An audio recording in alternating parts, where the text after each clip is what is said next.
Buenas and Hafidades and Tiro, Micronesia, and especially to the Marianas. Welcome to all of our viewers from Guam, Luta, Tinian, and Saipan, and all throughout Micronesia and throughout the world. Thank you very much for joining us. This is a special live coverage, all-night coverage of Super Typhoon Hagibis. My name is Troy Torres. Here in our studios in Tuman. Joining us shortly will be Johnny Rosario, and we will be tag teaming, going back and forth. You might not see us all the time on this screen, though we're going to keep the stream live for the entire night through the time when the typhoon or the super typhoon makes its closest point of approach to the Marianas, which is expected to be sometime around midnight for the people of Tinians and Saipan and the islands north of there. And for Luta and Guam, around 1 a.m., unless the forecast changes regarding the closest point of approach to the southern islands of the Marianas. To start with, Super Typhoon Hagibis was upgraded to a super typhoon by the National Weather Service at 4 p.m. Chamorro Standard Time.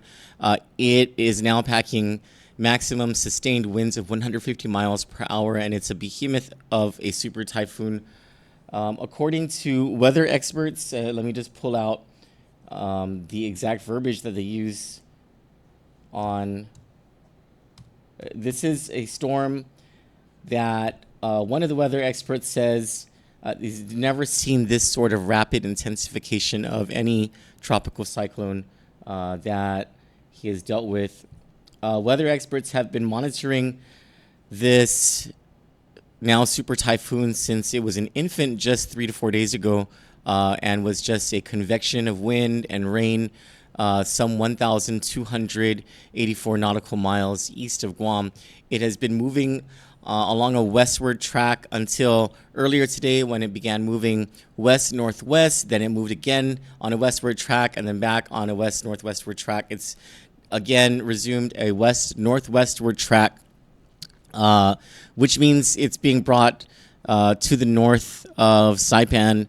But as it has made its approach to Guam, it's also grown bigger. So the radius of typhoon strength, well now super typhoon strength winds, goes 50 miles from the center of the storm. The eye wall, the eye itself, which is growing stronger and stronger, the eye wall there, 150 mile per hour maximum sustained winds, and then damaging and destructive winds go out some 175 miles from the center of the storm. This is something to watch for, and as the storm makes its approach to the Marianas, it is going to bring a lot of heavy rain and winds. If you have not done so already, this is the time. If you're able to safely drive around, because some areas already are flooding, if you're able to safely drive around, get your car gassed, get the last minute supplies that you need to prepare for the storm. We have an update from the Guam Power Authority. Art Perez sent a comprehensive public service announcement. Hold on, let's see who this is. Kandit, hello, this is Troy. Hey, they just hung up. We have public information for Typhoon Hagibis coming from Guam Power Authority. Can we cast to my screen?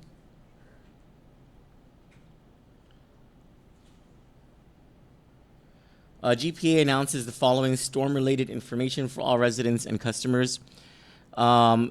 They want you to have their 24-hour trouble dispatch desk telephone numbers. So if your power goes out, if you're experiencing some brownouts, and I forgot to connect the TriCaster to the battery up system, sorry.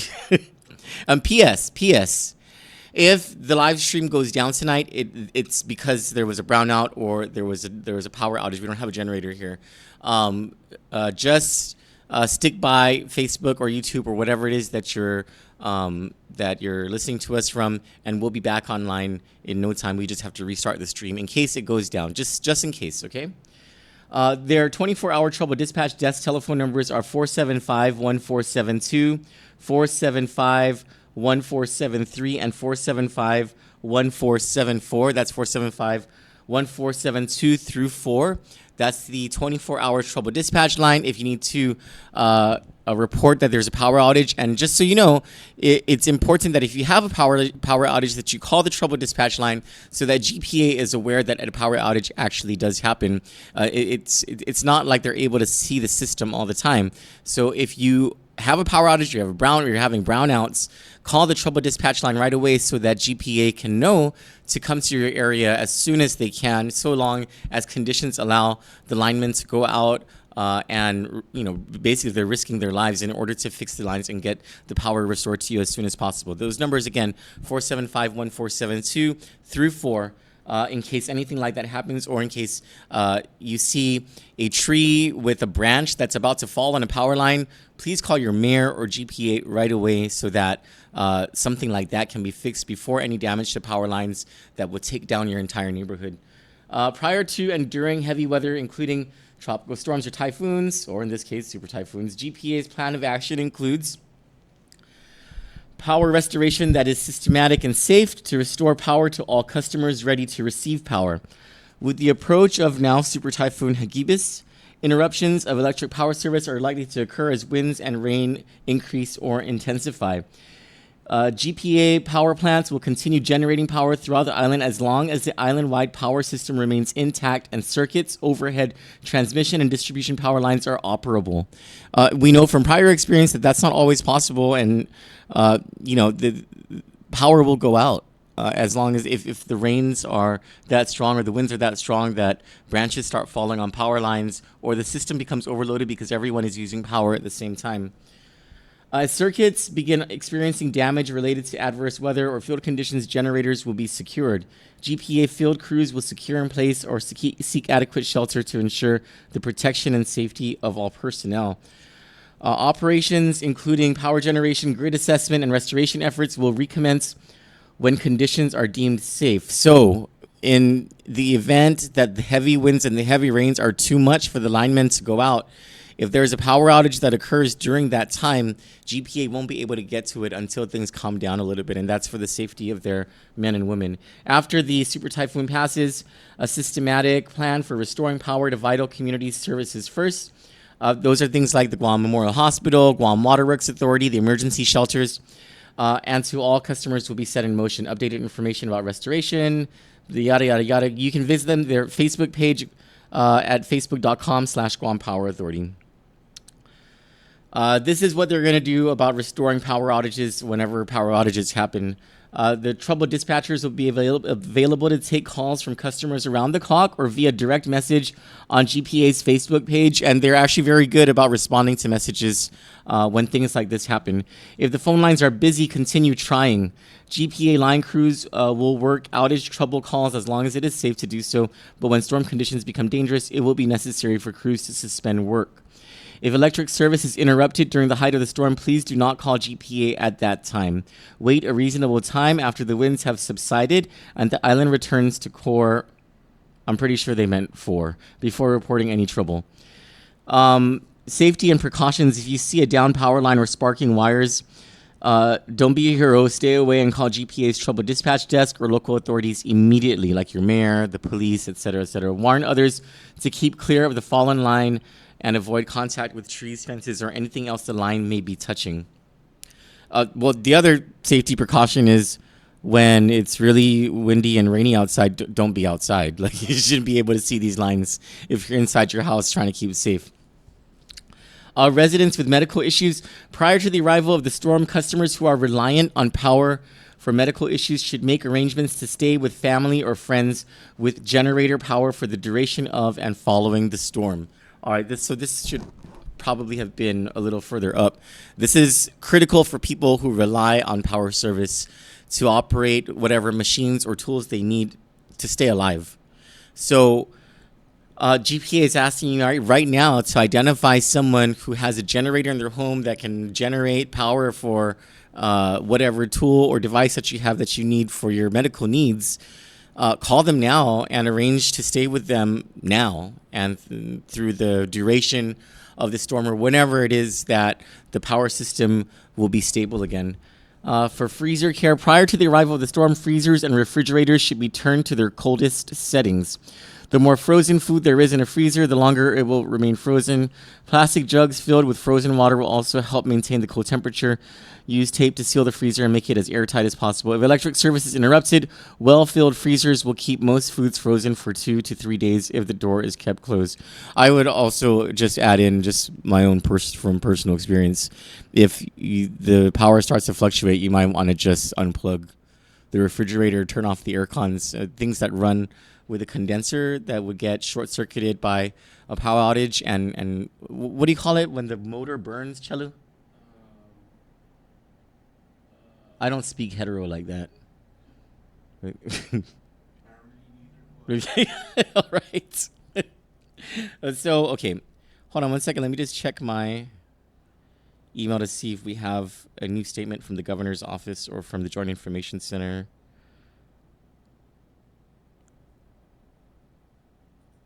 All inboxes. Nothing yet. We're waiting to see whether Governor Lilian Guerrero is out of the briefing that she's having with National Weather Service at this hour and Civil Defense to see if the governor has placed us in condition of readiness 2 or even condition of readiness 1. If she places us in either of those conditions of readiness, then the government of Guam, except for essential services, will shut down. Of course, schools will not be open if those conditions of readiness are met. Give me a second. I'm going to message John Fernandez to see whether schools are open tomorrow. Stand by. I ask for your patience. Is school open tomorrow?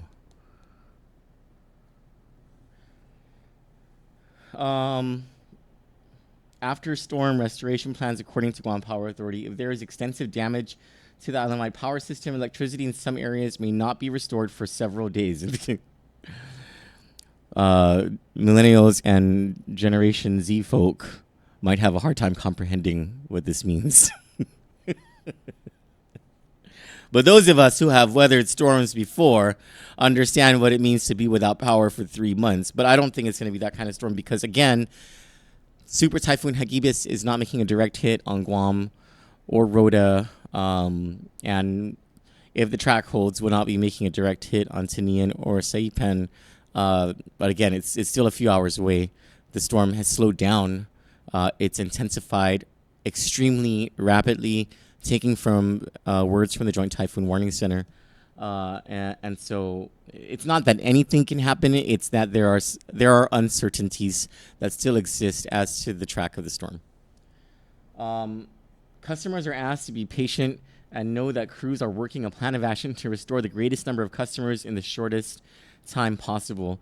Main power lines from substations will be cleared and repaired first, which will restore power to the maximum possible number of customers. After that, repair crews will go village by village, street by street, and home by home to restore individual service. Oh, GPA, I love you. The name of this street is Tun Wakin Santos Lane. I've always loved you guys, and we are in Tumon, just in case, brothers and sisters. Please do not make attempts to have GPA line crews respond to individual requests, as it will only delay their overall restoration process. I think that's a special note for the members of the Guam legislature and the governor's senior staff and cabinet members. Hey, don't freaking think that just because you're who you are, you can get your special service. You get in line with everybody else, buddy.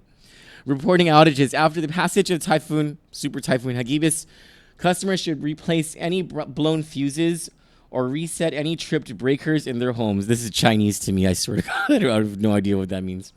If the line connecting the house to the distribution pole is damaged, call to report it to GPA Trouble Dispatch, if I know what that is. GPA's Trouble Dispatch desk, phone system, or via GPA's Facebook page is the fastest, easiest way to report an outage. It's not necessary to talk with a GPA representative. That's going to trip some people out. Home electrical damage. As GPA crews make repairs to the island-wide power system, it is important that customers make sure the electric facilities at their homes or businesses are intact. GPA cannot restore electricity wherever electric meter boxes or service entrance pipes on the side of a home or business are damaged. Oh, listen to this. Customers are responsible for contacting a licensed electrician to have those repairs made and obtain an inspection and clearance from the Department of Public Works first. Good luck. And may then call GPA to have power restored. So if the thing providing power to your house is attached to your house or on your property, and that gets damaged, basically you are SHIT out of luck, buddy. You have to wait for DPW to open and then deal with that red tape and then call GPA. These are dangerous situations GPA reminds us of. And mind you, GPA is being proactive with this information. It's not that, well, we haven't received word that power has been cut anywhere, but they put this information out anticipating that power may be a problem for certain areas or maybe island-wide.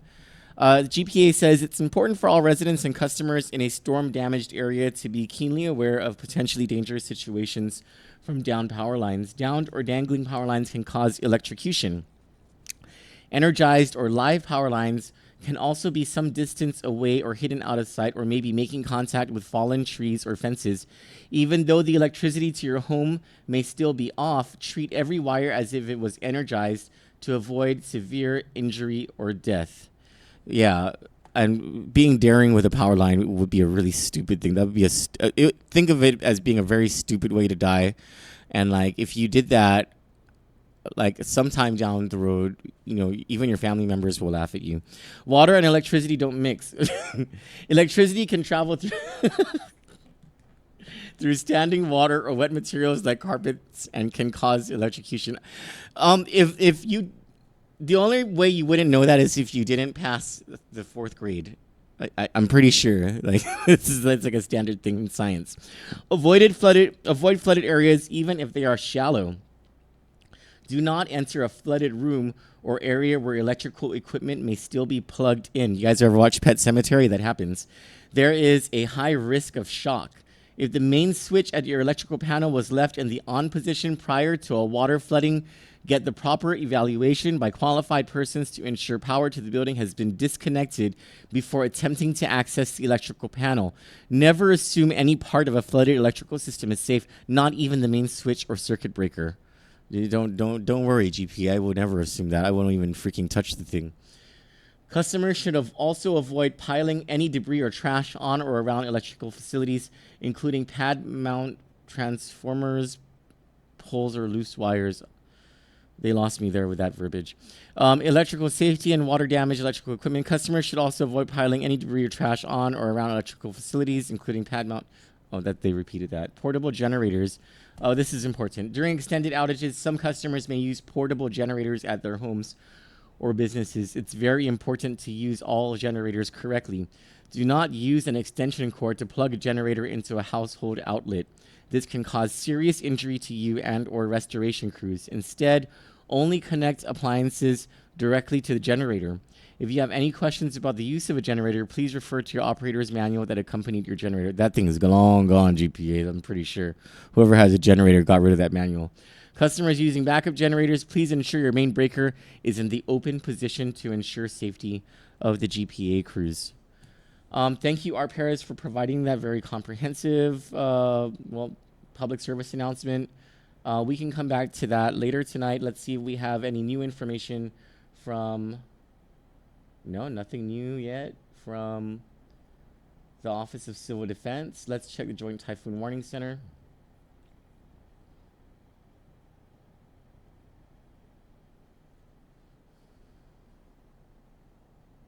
Oh, I think this is new. Yeah, we have a new advisory from Joint Typhoon Warning Center. All right. I should make that bigger, right?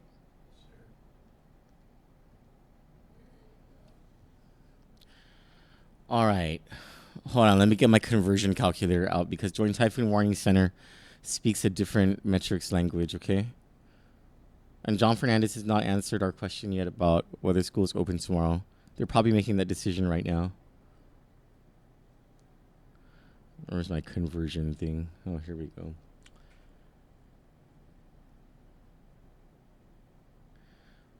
According to the Joint Typhoon Warning Center, as of 900 Zulu. For if 1400 Zulu is midnight minus 5 hours as of 7 p.m. Chamorro Standard Time. As of make this so difficult. As of 7 p.m. Chamorro Standard Time. 130 knots. Done.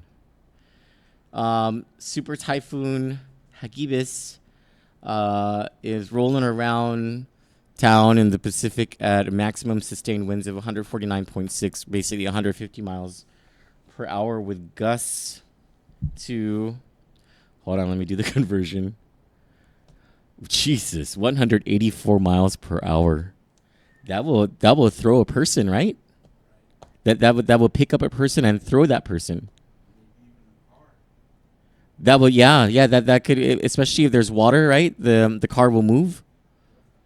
You know, I remember when Alicia Perez was over at K57. I think this was Super Typhoon Pongsona. I remember she cried one day because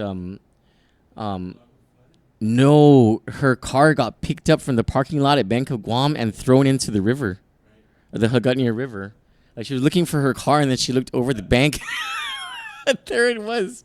And the ocean, I guess, didn't carry it away, but the freaking wind did. No typhoon insurance? Who has typhoon? Do people really have typhoon insurance? Is that a thing? That's expensive, right? Acts of God. They don't cover these insurance companies. Lastima. Okay, I don't understand what that means. Here we go. Within 12 hours, maximum sustained winds are going to go up. And mind you, this is within 12 hours, meaning this can happen anytime between a minute from now and 12 hours from now. But 145 knots is 166 miles per hour maximum sustained winds within the next 12 hours. Within the next 24 hours, it will be a Joanne Brown-sized typhoon, super typhoon, at 172 miles an hour with gusts to 207 miles per hour. Holy bejesus. Within 36 hours, within 36 hours, it begins to, the strength goes down. Give me 1 second, I need to answer this call. Hi, David. Oh yeah, I'm live right now though, is that okay? Are you sure? Okay, we're just having a rolling live coverage. We're on Facebook and YouTube. Okay. Okay. Thanks, David. Okay, no problem. Here's the discussion. It's always at the bottom. Super Typhoon Hagibis is located approximately, oh man, this is the conversion thing again, 220 nautical miles. Hold on. I got asked this because why is our miles different from the National Weather Service miles? They're not our miles, they were nautical miles, which is different from regular miles. Hold on. It's not speed, that's length, right? Yeah. Done.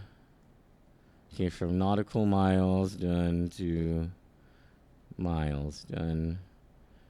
220. So Super Typhoon Hagibis is 253 miles east-northeast of Andersen Air Force Base, tracking west-northwestward at, here we are, 13 knots. I'm just going to take a guess, okay, at 15 miles per hour. I'm pretty sure my guess is right. Holy cow. Maximum significant wave height has doubled in the past few hours from 23 feet to 50 feet. People do not go into the water. As a matter of fact, Chip Guard, earlier today when we were over at Civil Defense, was very stressed very much how bad of an idea it is to go into the water, even this morning, because of rip currents, especially in areas of low-lying reefs like he told us Gun Beach and Urunao, and there's other areas as well. People were actually starting to comment on where those areas were, but just don't go in the water. That's not a good idea. Don't go hiking. Don't like carry around a metal rod because lightning is an issue. You know, like it just. I mean, use common sense. And the reason we cannot stress enough the whole don't go in the water thing is because if you want to risk your life, that's one thing, and that's a disservice to your families for one, but also it's a public service disservice. Is that even a thing? Because the emergency rescue personnel have to risk their lives in these really crappy conditions to go and rescue anyone who needs to be rescued. And so it's really important that people don't go in the water. Not now, not until the surfs calm down, because wave height is 50 freaking feet as of 600 Zulu, which -3, which was 4 p.m. today. And not on Guam right now, but that wherever this storm is. Let's check if there's an update from National Weather Service.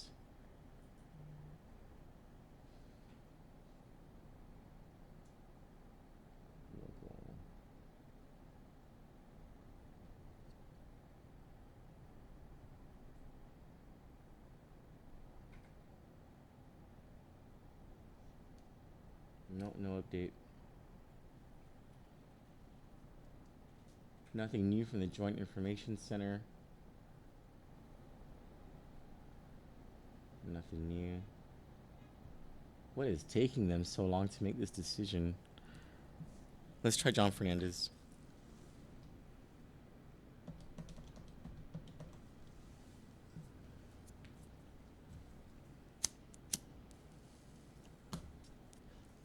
Chaluda, I need to go to comments, right, to see if there's any questions.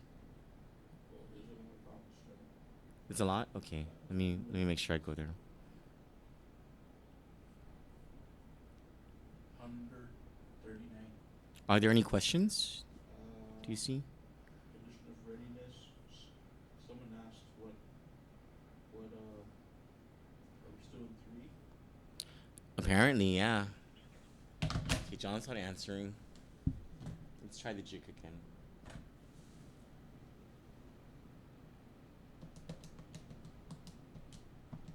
Tino Mooney Barnes is the acting lieutenant governor, right? I believe so. The LT still off item, right? The ALT.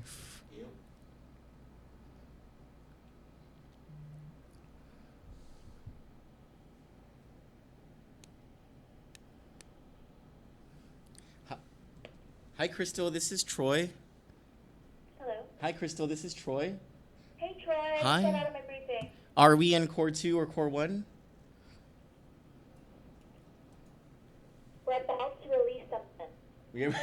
Can you You're tell us? you're like interrupting my typing. I mean, okay. I don't want to interrupt your typing. Then we'll wait for your update. Also, Thank you. Bye. remember the questions I asked? A, Alpha.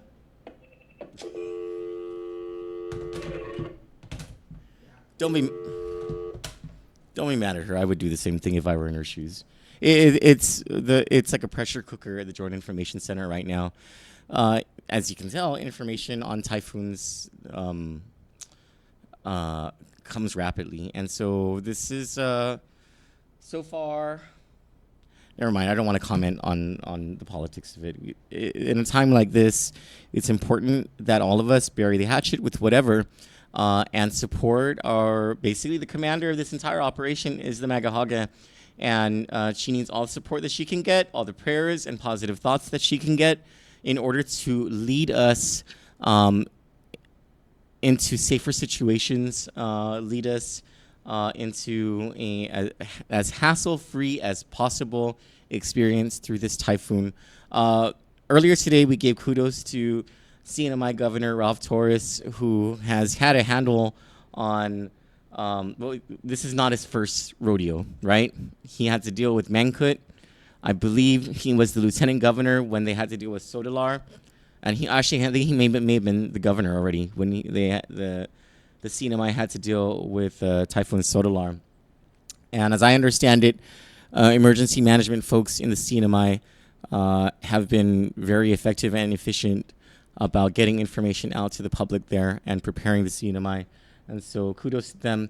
We hope for the same kind of leadership here, and hopefully this is what's being provided to the people of Guam. Any minute now, we're going to receive updated information from the Joint Information Center that stems from a briefing that the governor just had with National Weather Service and civil defense officials. So we'll stand by for that. In the meantime, let's bring you some pictures on Hagibis that are very scary. Go ahead and cast to my screen. This is satellite image of the super typhoon. Isn't that crazy? Look at that cloud coverage and that's a scary looking eye. That ain't no panty down typhoon.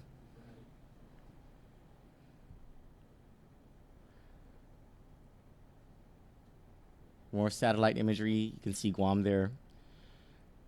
So you see those feeder bands that are, well, they're whipping Guam. There's infrared. You see Guam on the left. Sextant. Is that what it's called? Six drunts. I don't know what it's called. 6 pieces of this graph. If there was 4 pieces, it would be a quadrant. Okay, the lower left sextant. I don't know. I have no idea what I'm talking about. Here is data that I have no idea how to translate. If any of you do, you ace science class. But you'll see. I'm not even going to try. What this guy says, and this is one of the weather experts, is that this is a Category 4 storm right now. Oh, even more stuff I cannot understand.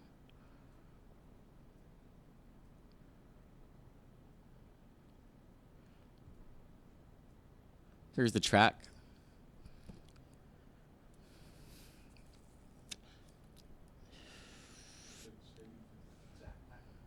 Yeah, and poor Japan. All right, so the yellow signifies the area of this huge typhoon, super typhoon, where you'll find 30 knot winds, 30 knot per hour winds. Please don't ask me to convert that right now. Just know that it's a lot. And then the red area, the red area is where you'll have greater than 50 knot per hour winds.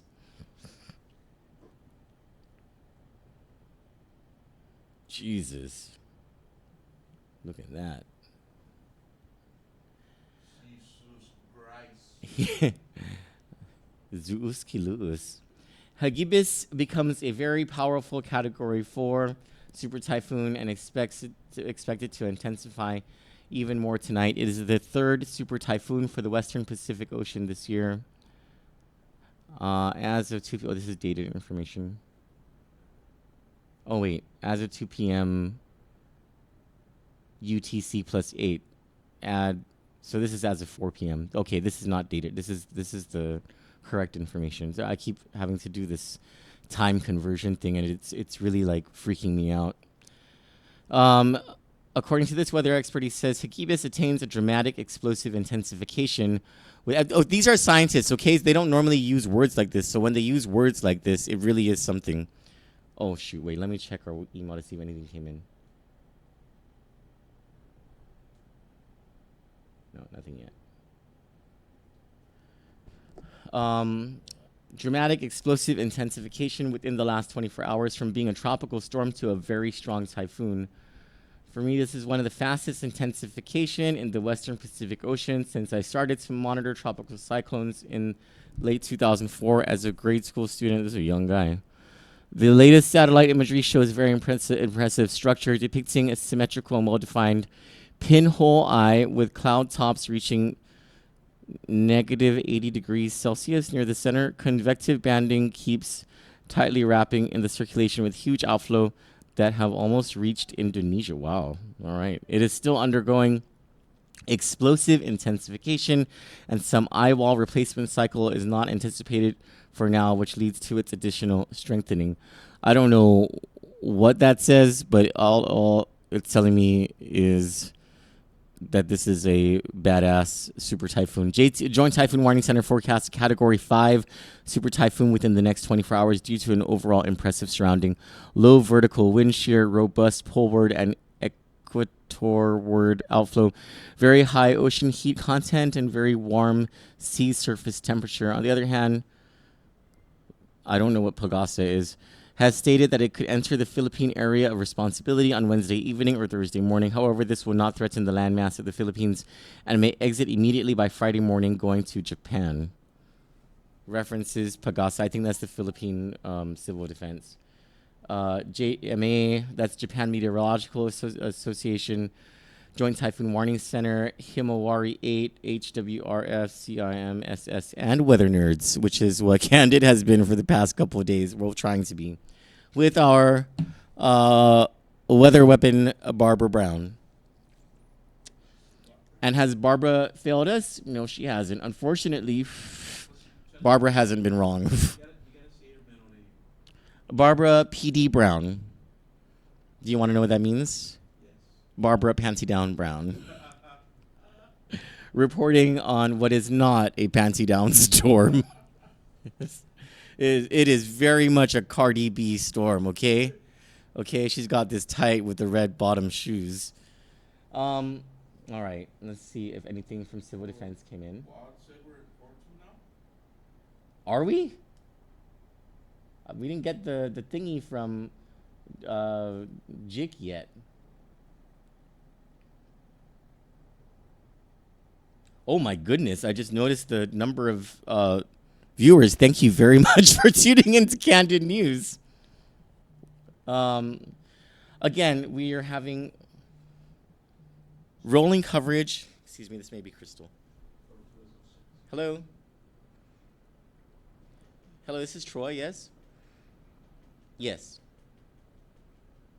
Who's this? Who? I'm sorry? Is this from Crystal? Are you with Joint Information Center?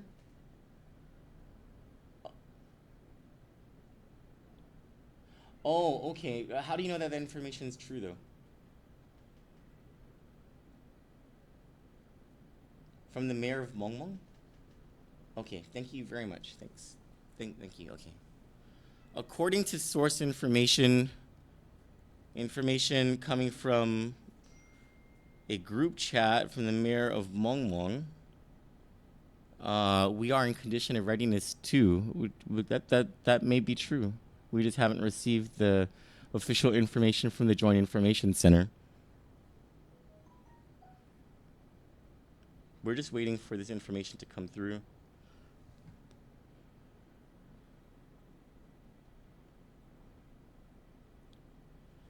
Barbara, what is significant about the information that you just sent? We're getting a message from Barbara Brown.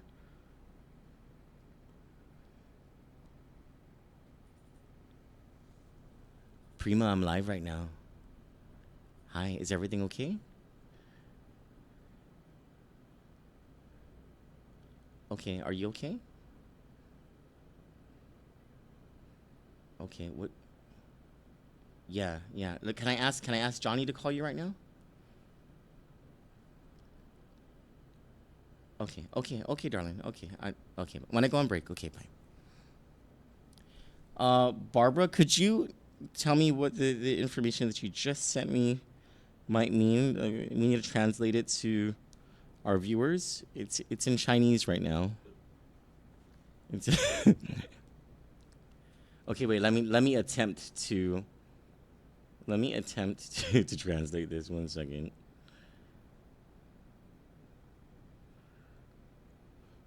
Oh my God, it's in nautical miles. Okay. Super Typhoon Hagibis is scheduled. Oh, it is slowed down, that's for sure. If 1400 Zulu is midnight, then 1700 Zulu is 3 a.m., right? It is scheduled to make its closest point of approach, which will be 7 nautical miles from Anatahan at 3 a.m. It's scheduled to make its closest point of approach to Anderson Air Force Base, Guam, 167 nautical miles from Andersen Air Force Base, Guam. 2 a.m. We got the latest release? Oh, here we go. All right, guys. Guam is in condition of readiness 2, emergency shelters to open. Governor Lulian Guerrero has placed Guam in condition of readiness 2 as of 6:30 p.m. At this time, Joint Region Marianas and all Department of Defense installations will remain in T-Core 3 as a result of a different threshold for the onset of destructive winds. I'll explain that to everybody in just a second. Don't get mad at the governor for the difference, okay? The Guam Department of Education is preparing to open 3 emergency shelters at 7 p.m. today. That is swift. Residents who need emergency shelter are urged to arrive at the shelter closest to their home as early as 7 p.m. before the onset of damaging winds, which is expected around midnight tonight and expected to last until sunrise Tuesday morning.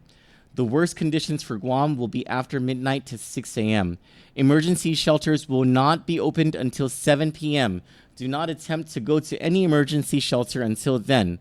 The following emergency shelters will be open to the public at 7 p.m. For the northern population, Machinana Elementary School. For the central population, BP Carbolito Elementary School. And for the southern population, Inarajan Middle School. At this time, Guam Department of Education schools will remain closed tomorrow, October 8. The Archdiocese of Agana has confirmed that Catholic schools will remain closed tomorrow, October 8. The Joint Information Center will continue to update information received from any other schools. Now, before we go on to the remainder of this release, let's just recap this. Guam is now in condition of readiness 2. That means the government of Guam, except for essential services, is closed. It also means that schools are closed. They report that Catholic schools also are closed. If anyone has information on the remainder of the private schools, University of Guam or Guam Community College, please call us at 922-6397. You can call my cell phone at 456-4237. Send me a WhatsApp message or a message. If Jonas Macapinlak from UOG can give us any information, or Kathleen Morlin from GCC, or any of the officials from any of the private schools, please let us know so that we can let our viewers know who are watching right now. Also, emergency shelters are being prepared right now and will open at 7 p.m. The shelters are in the 3 geographic regions of this island. For the north, it's Machinana Elementary School. That's in Jigo, right? Near Santa Ana, right? That's along Route 9. Route 9 Jigo. That's off of Route 3 already. When it makes that the curve from that takes you to Ritidian and Urunao, right?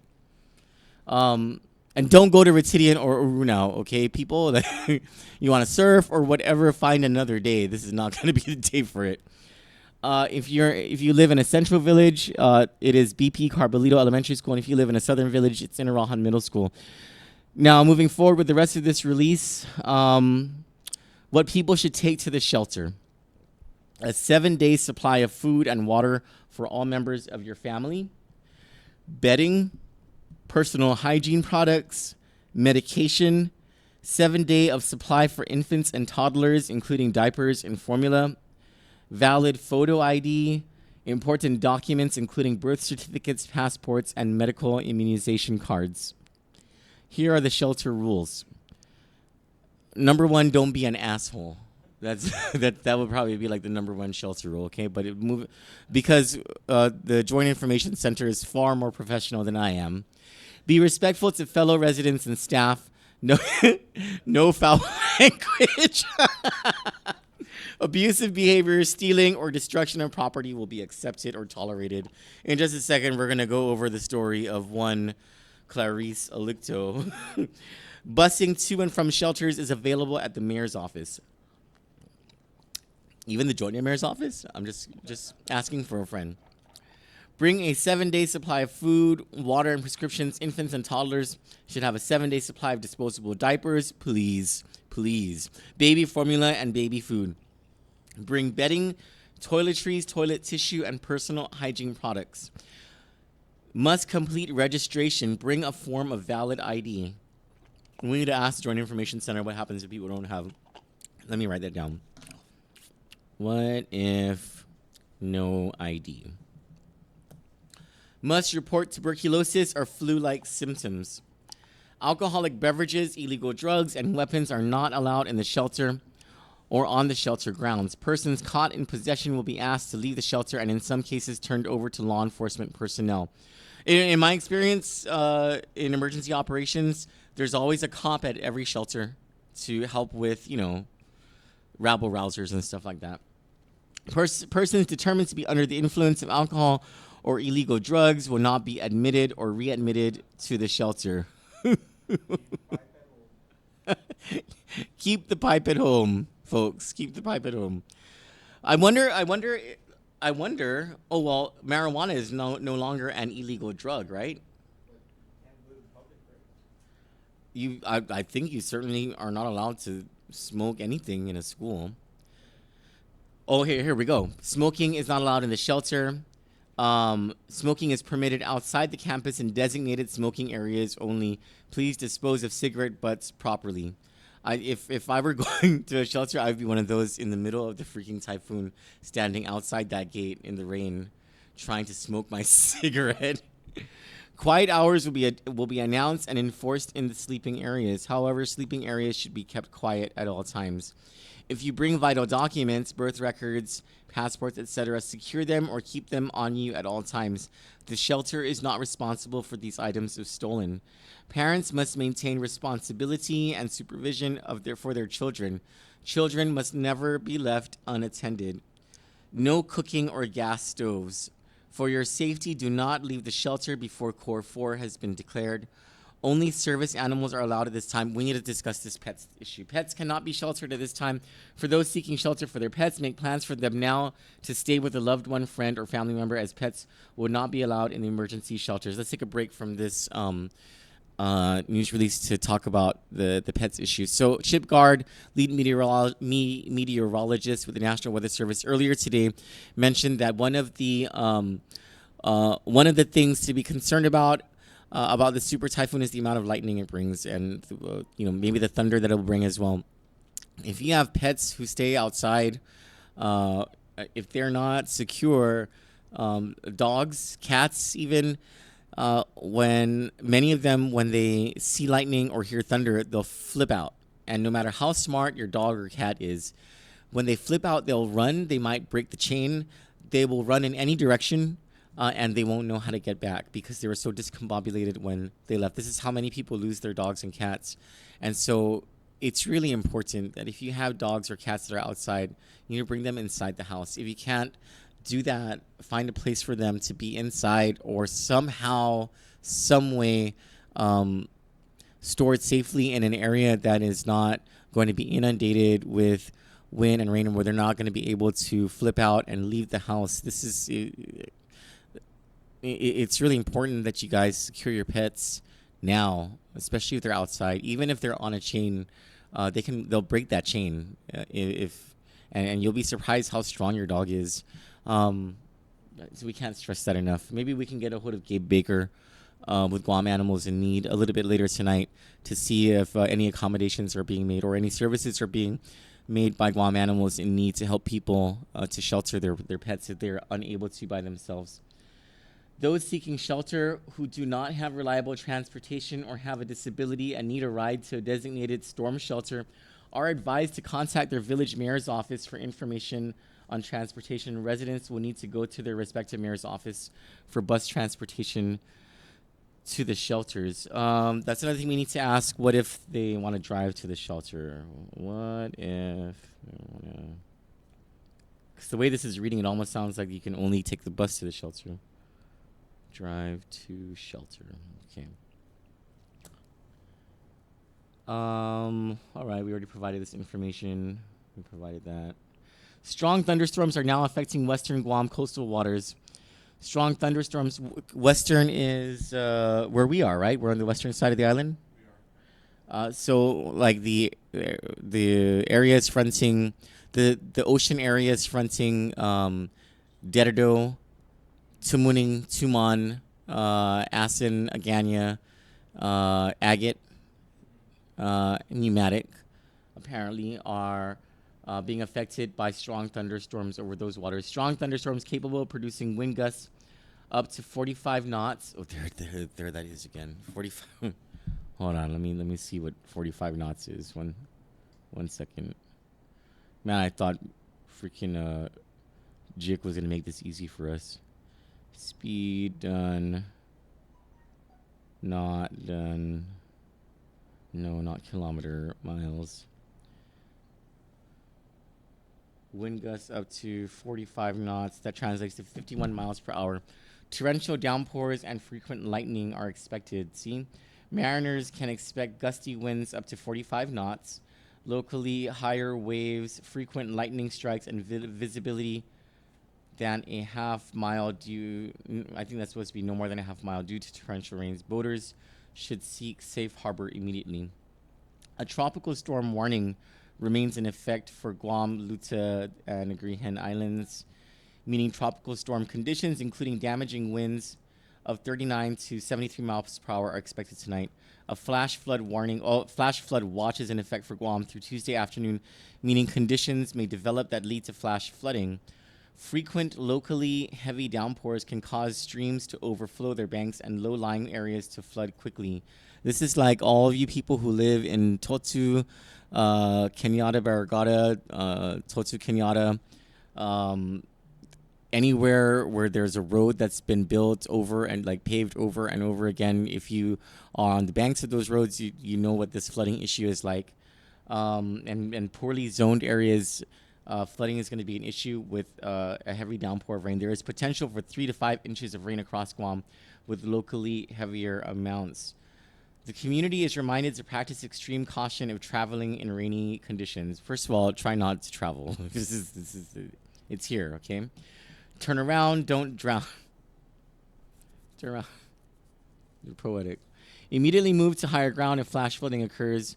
Water levels can rise rapidly and sweep people away. Avoid walking or driving through floodwaters. Just 6 inches of moving water can knock you down, and 2 feet of water can sweep your vehicle away. Stay away from storm drains, culverts, creeks, and streams. You'll never know. You'll with the banks overflowing, you'll never know if Joanne Brown is going to be able to come in from an ocean channel into a stream or creek that's overflowing with banks and able to fit her. If floodwaters rise around your car but the water is not moving, abandon the car and move to higher ground. If the water is moving, do not leave the car. Oh, I didn't know that. That's a thing. Avoid camping, parking, or hiking along streams, rivers, and creeks. How about avoid camping, parking, or hiking at all? Stay home. These areas can flood quickly and with little warning. If you want more information on flooding, go to ready.gov/floods. And then they provide all of the information on National Weather Service, Guam Homeland Security, and Joint Region Marianas, their Facebook pages and websites. The Joint Information Center phone number, because we're not the only ones who are able to call Joint Information. You can call there too. It's 478-0208, 0209, or 0210. Now let's call them and see what information we're able to get from them.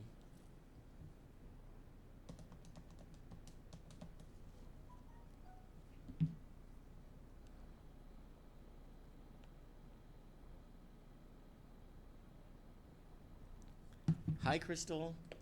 Hey, Troy.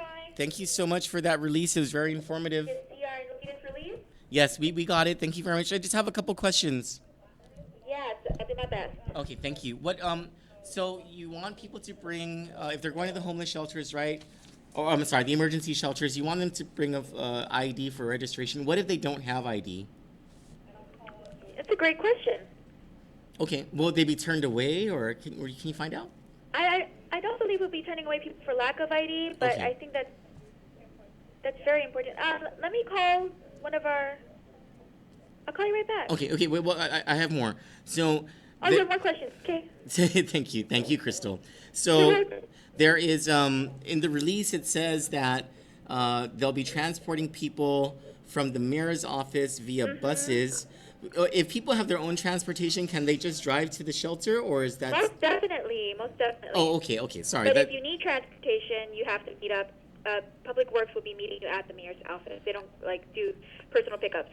Thank you. Do you think that the mayor's rack can provide us a listing of phone numbers for all the mayors so that we can show that to our audience in case anyone needs the phone number to their mayor's office? Most definitely, we can provide that in an upcoming release. We actually had it, but it was kind of long, Okay. So we can include that again. So Mayor's back with all the numbers. Okay. Yeah, if you don't mind. And then lastly, Crystal, is there a plan B for just in case these shelters, especially like northern shelters, if they get filled up, is there like a, shelter Yes, number definitely. two? If they fill up, we can open up a secondary shelter, a Okay. second shelter up north. And these people are going to be fed, right? Because they're not allowed, or did you want them to bring? They're not allowed to cook food. That's what it They're not says allowed on to the cook thing. food, but the standard is that you bring your own food for you and your family. Okay, so maybe like non-perishable or canned Yes. goods or whatever that you're able to open and Mhm. just eat right away for a 7-day period. That's what you want them to bring, right? Yes, it's the standard messaging. Okay, okay. Thank you so much, Crystal. No worries. I'll call you back about homeless without IDs and get the contacts for all the mayors. Yes. ASAP. Yes, thank you very much. Thanks, Troy. Okay, bye, Crystal. Thank you. Bye.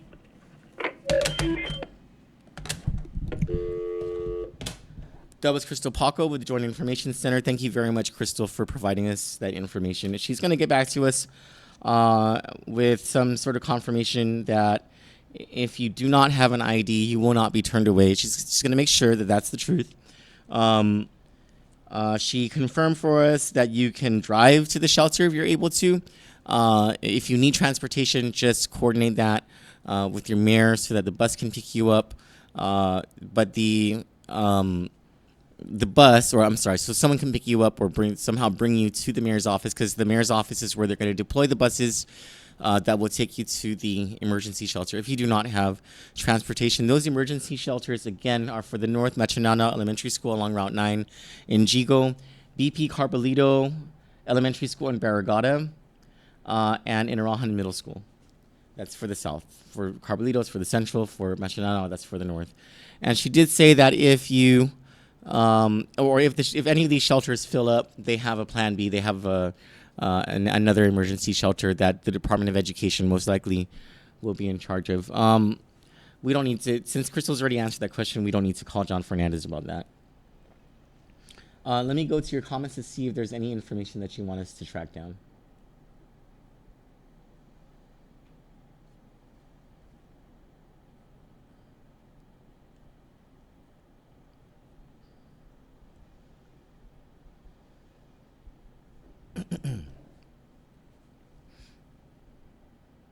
Oh, that's not the right one. Sorry.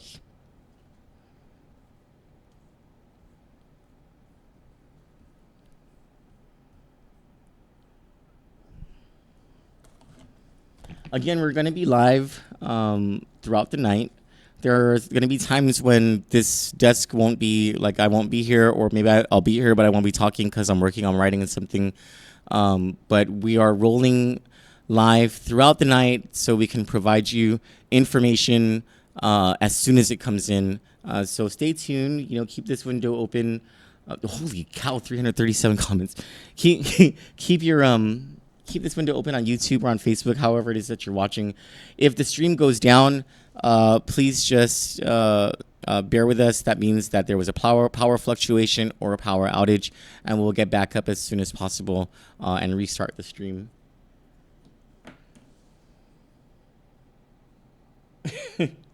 George Delgado says, how about Lou open Bank of Guam as a shelter? Judy, thank you. Yes, we have the list of what shelter folks should bring with them, as well as what's not allowed in the shelters. The Joint Information Center did provide that information, and thankfully it was very much an exhaustive list. Judy Shockley worked for years at Civil Defense as one of its top officials, and so she's been around the block when it comes to emergency management. She knows her stuff. Thank you, Amy Jackson. Ray Paris says Government House can be used for shelter. He's suggesting that Government House be used as a backup. Oh my goodness, this is a lot. Thank you, guys. Amy Jackson says Kimchi Bowl was on sale, but she's not saying where. And if it is at that place that I do not like, then Amy, do not be promoting it. Ray Paris says he's going to be sheltering himself in the lobby of a hotel. Thank you, Maggie. Thank you very much. Amanu Gagisi Bubbles asked Ray Perez. She to be fair. I want to be fair to Janela. Where's the bubbles? Do we still have those bubbles? First of all, she was a good sport about that. We had a conversation, and she was like, "Try the bubbles." And the money shot one, she got a good laugh about. I'm pretty sure we were laughing about it on the surface, and she was killing me in her mind. But to be fair, Janela's job right now is extremely difficult. I've been in that position, and it is not easy being the Joint Information Coordinator and having to deal with certain people who are just not at the top of their game when it comes to providing information to the public. And with the Joint Information Center is a coordination of all of the government's public information officers, also public information from Joint Region Marianas, and Lucy Perez with GTA. GTA provides the telecommunications infrastructure, blah, blah, blah, for the government of Guam. Sometimes GHRA's Mary Tory sometimes joins in on the... Mary Rhodes, joins in on the actual activation and stays in the Joint Information Center, goes back and forth between there and the Emergency Operations Center. That's for Guam Hotel and Restaurant Association. There are a lot of people who are under the command of the Joint Information Coordinator during this time. And, sometimes those people are not doing what they're supposed to be doing, and it gets very frustrating. And that sometimes some people have been known to throw staplers around the room or cuss people out or, get extremely angry. Which one? Oh, you want one? Oh, throw it? Man, I'm not good at... Okay.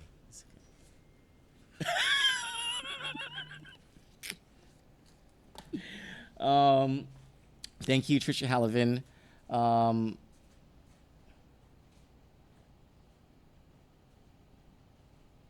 Ray Perez says delayed, probably stuck on the pipe.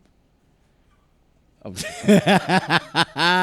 You guys freaking rock. Oh, wait, let me light mine.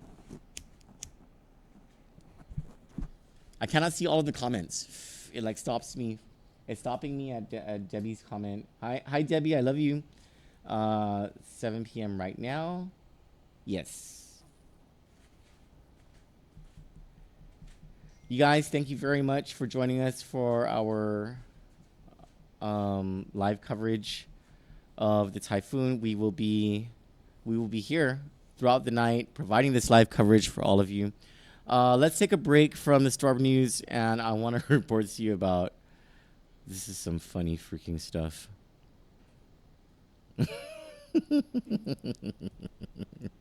Go ahead and go to my screen. If you please go to www.kanditnews.com. Scroll to the bottom of any page, it's right here. See, right here. You see this area? Subscribe to our newsletter. All you have to do is enter your email address and click subscribe now. And once you do that, once we send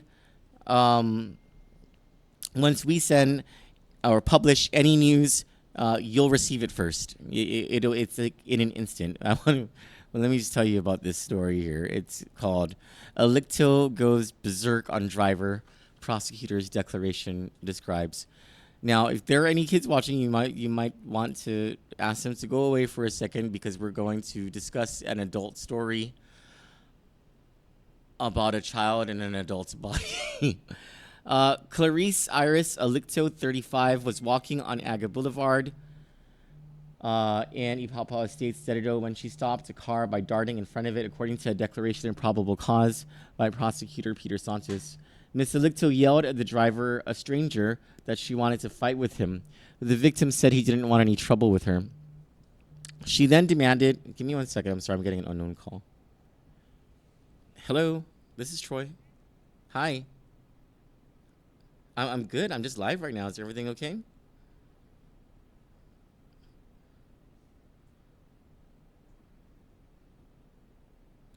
Oh, okay. Can we talk about that later? But yeah, generally, yeah. Unless I don't think I have anything scheduled for that day, and it's mom, and she gave birth to me, so yeah.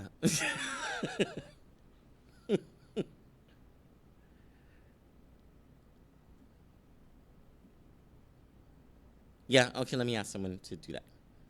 Okay, okay, okay. Love you lots. Yes, I have it. Okay, love you. Good night. It's my sister. Miss Alicto yelled at the driver, a stranger, that she wanted to fight with him. The victim said he didn't want any trouble with her. She then demanded he give her a cigarette. He told her he didn't have any. So then she asked him for $5. He told her he didn't have any money. So she darted to the victim's window and yelled, "Why are you lying to me?" As though this man owed her a case of freaking spam. These are pictures we got from her Facebook page. I promise you, we did not put that shocker sign or that illest on the picture. That's directly from her Facebook page. There we go. She likes those selfies and those short shorts. The victim then told her all he has is his cell phone. She grabbed it from his hand. The victim asked for his phone back, to which she replied for him to go away. The victim went back to his place of work and asked his boss to help him retrieve his cell phone. When they went to where she was, she told them to leave, and she began pouring a liquid on his car. She's cray-cray. According to Mr. Santos, Miss Alicto, quote, was aggressive and disorderly and was throwing items from a nearby parked vehicle onto the middle of the road. The victim's boss instructed him to leave and wait for police, unquote. When police found Miss Alicto, she threw a cell phone out from her breast area, which probably had boob sweat, and exclaimed, quote, "I don't know why that fucking Chukis gave me this cell phone," unquote. She then threw the phone on the ground forcefully, cracking the phone's screen and back cover and damaging the motherboard of the phone. Mr. Santos accuses Miss Alicto of third-degree robbery as a third-degree felony, good, and criminal mischief as a misdemeanor. He did not, however, accuse her of needing to get a job to buy her own cigarettes or being an unbelievable fucking bitch, which seems to be a popular story on KanditNews.com. Feel free to share it, like it, share it to your WhatsApp, your Facebook pages. Subscribe to KanditNews.com to get stories like this, other stories of more political nature. Our thing is anti-corruption and criminal justice. We're an advocacy journalism group. We obviously take certain liberties with our language, and it's because we just truly believe that in order for you to trust us, we need to be real and we need to be who we are, and that's why we're like this. A recap on the news, on the typhoon news before I move on to our next. Well, I'm gonna take a break after this. When we come back, we'll go on to more typhoon news, and then I'm gonna bring you a story about the festering of corruption on the Port Authority of Guam's board of directors. A man named Tony Chargaloff, who apparently is running for mayor of Inarajan. Let's check Joint Typhoon Warning Center for any new updates.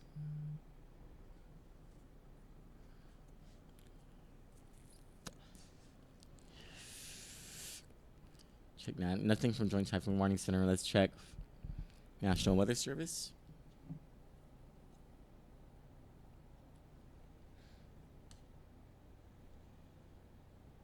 Nothing new. And I believe we have an update from Barbara Brown.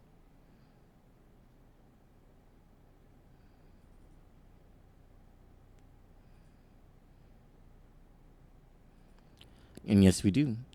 The latest from the Joint Typhoon Warning Center, the super typhoon is now 253 miles to the east-northeast of Andersen Air Force Base. It's moving 14.96 miles per hour. It is undergoing extreme rapid intensification, so Joint Typhoon Warning Center is increasing their strength estimate to 149.6 to 161 miles per hour strength. The walls of the super typhoon are wrapping tightly around the eye, resulting in a super condensed eye and stronger bands extending out. Bearing and distance to Guam remains about the same, but this is a huge storm, so we will feel the outside bands, and the north could get some significant gusts and even sustained tropical force winds. The term sustained tropical force winds is very important for all of us. uh, to digest. Now, I've been seeing certain posts of people saying that thank goodness that we are being spared. That's actually not true.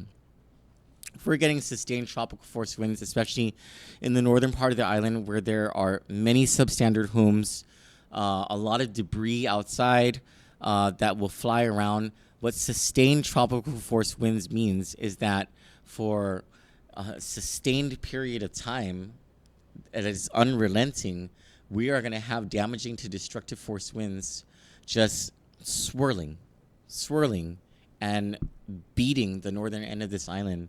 So if you live in Jigo and the eastern parts of Deredo, this is something that please prepare your yards right now. Take stuff out of it that will fly into your windows, your doors. If you live in a wood structure, it's quite possible that something will fly into your house, cut through your wall, and hurt you and your family. It's really important that you get to a shelter. And before that, you get things out of your yard that will fly through your house or through a neighbor's house, the car, a person. There are just so many hazards out there when there are sustained tropical force winds, and that becomes very dangerous for people. And please don't take this lightly. This is a big deal and a massive storm. So I'm gonna take a break. We're gonna continue to be live. I'm just gonna be at my computer, working on something, and I'll be checking the updates. And whenever something comes in, I'll go right back to this mic, and we'll let you know. You'll be able to hear everything going on in this studio, including my dogs barking when they want to embarrass the hell out of me. So, thank you guys very much. Stay tuned. Keep your eyes here, and because at any point I'm going to be providing an update.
Buenas, we have new information from the Joint Information Center. It's a that's one of my favorite commercials. We should play that like after this information comes out. We have new information from the Joint Information Center. Gov Guam will be closed on Tuesday, October 8, as Super Typhoon Hagibis continues toward the Marianas. Gov Guam Department of Education schools, Guam Community College, and University of Guam will remain closed until condition of readiness 4 is announced. Dodea and Catholic schools will also be closed on Tuesday. That's tomorrow. The National Weather Service, Guam Weather Forecast Office, continues to monitor what is now Super Typhoon Hagibis. As of 4 p.m., Hagibis was located 15.5 degrees north latitude and 148.2 degrees east longitude, about 165 miles east of Saipan and 270 miles east-northeast of Guam. Super Typhoon Hagibis is moving west-northwest at 15 miles per hour with maximum sustained winds of 150 miles per hour. Guam can expect damaging winds of 39 miles per hour or more by early Tuesday morning. The maximum winds expected for northern Guam are between 40 to 50 miles per hour as of this time. The maximum winds for southern Guam will be at 30 to 40 miles per hour. At this time, destructive winds of 58 miles per hour or more and typhoon force winds of 75 miles per hour or more are not expected for Guam at this time. Strong thunderstorms are now affecting western Guam coastal waters. Strong thunderstorms capable of producing wind gusts up to we translated this to 51 miles per hour. Torrential downpours and frequent lightning are expected. Mariners can expect gusty winds up to 51 miles per hour or 45 knots. Locally higher waves. Give me 1 second. Babe, I'm live right now. Oh, you're live. Yeah, it's okay. Let me call you back. Okay. Frequent lightning strikes and visibility of less than a half mile due to torrential rains. Boaters should seek safe harbor immediately. A typhoon warning remains in effect for Saipan, Tinian, Alamagan, and Pagan Islands, meaning typhoon conditions, including destructive winds of 74 miles per hour or more, are expected later this evening. Damaging winds of 39 miles per hour or more are expected soon.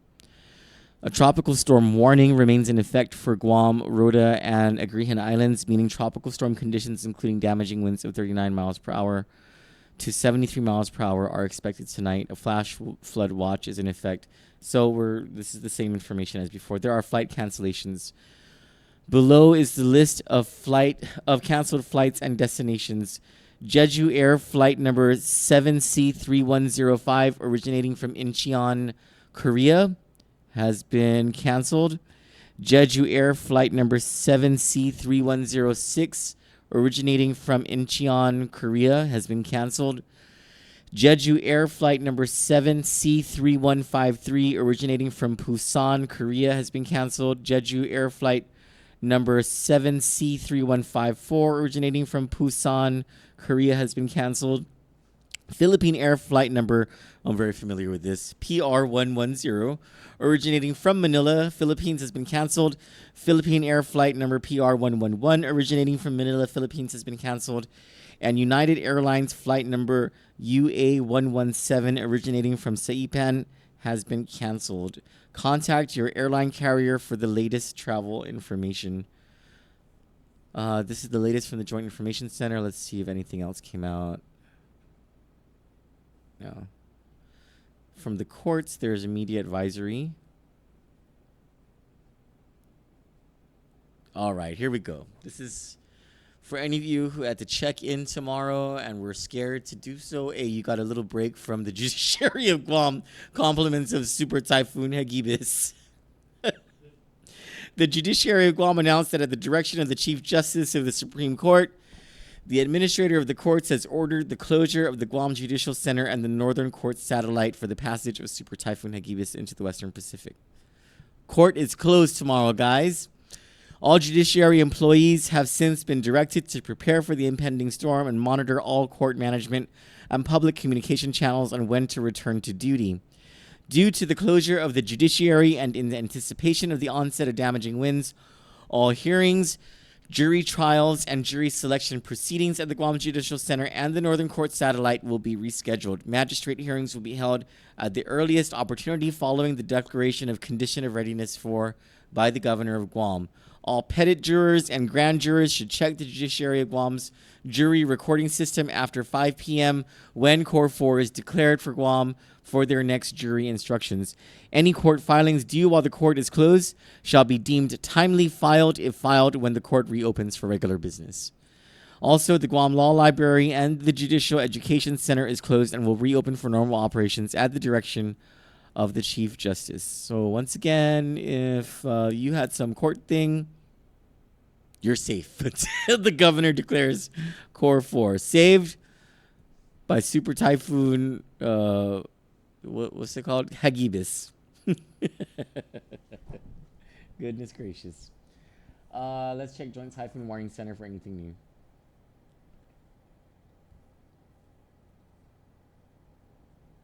No, nothing new from Joint Typhoon Warning Center. Now let's check National Weather Service local forecast.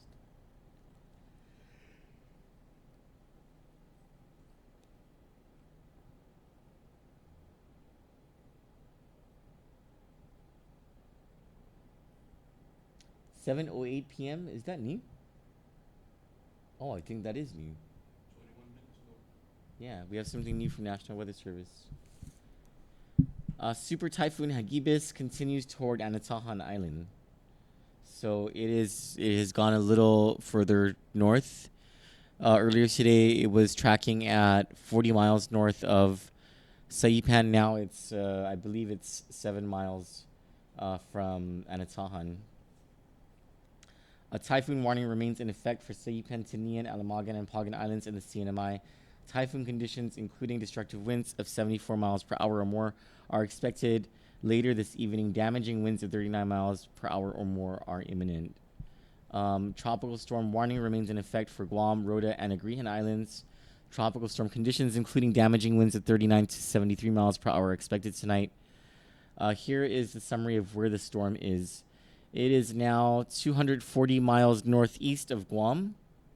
That is a significant change from just an hour ago when it was, I believe it was 275 miles east-northeast of Guam. Now it's 240 miles northeast of Guam. It is 190 miles northeast of Rota, 135 miles east-northeast of Tinian. So it's no longer just east of Tinian. It's now east-northeast of Tinian. 125 miles east-northeast of Saipan. Again, a change of from where it was. It was located east of Saipan. Now it's east-northeast of Saipan. About 175 miles southeast of Alamagan, 200 miles southeast of Pagan, and 245 miles southeast of Agrihan. Maximum sustained winds remain at 150 miles per hour. Its present movement is west-northwest at 15 miles per hour. At 7 p.m. Chamorro Standard Time, the center of Super Typhoon Hagibis was located by satellite near latitude 15.7 degrees north and longitude 147.5 degrees east. Hagibis is moving west-northwest at 15 miles per hour and is expected to maintain this general course and speed through Tuesday. Maximum sustained winds remain at 150 miles per hour. Hagibis is forecast to intensify further through Tuesday, possibly reaching peak, and then it cuts off. They were probably in a hurry when they put this out. Let's check if there are any, because I saw a local statement. Tropical cyclone update. Let me check that.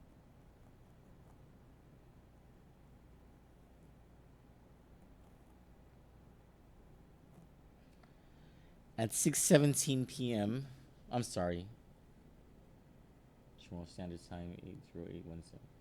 I don't understand what those numbers mean. Well, anyway, this is their tropical cyclone update, which was released at 6:47 p.m. Chamorro Standard Time. The center characteristic has a fully enclosed eye wall is visible. All right.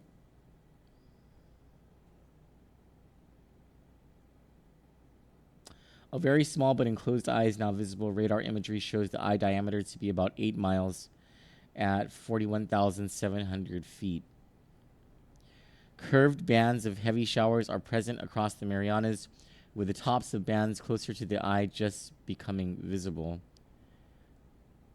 Radar position will be issued at the most frequent every hour by the National Weather Service on Super Typhoon Hagibis. Thank you, Mr. Eidlet, for providing that. Let's see if any information has come in.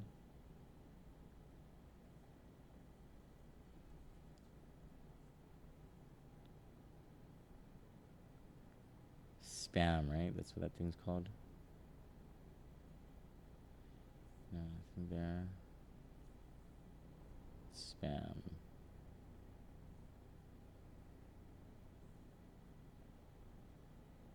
Nope, nothing there.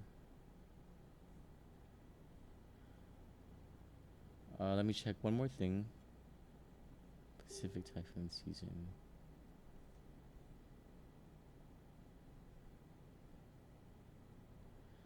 Oh, we have an update. An update from Patrick Horu.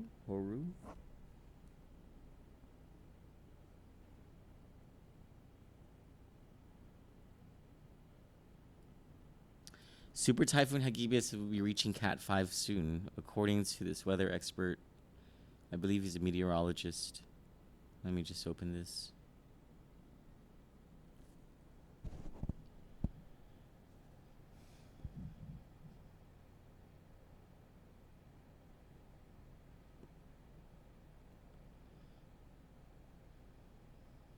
Super Typhoon Hagibis, located approximately 220 nautical miles east-northeast of Andersen Air Force Base, Guam, is tracked west-northwestward at 13 knots. That's 15 miles per hour over the past 6 hours.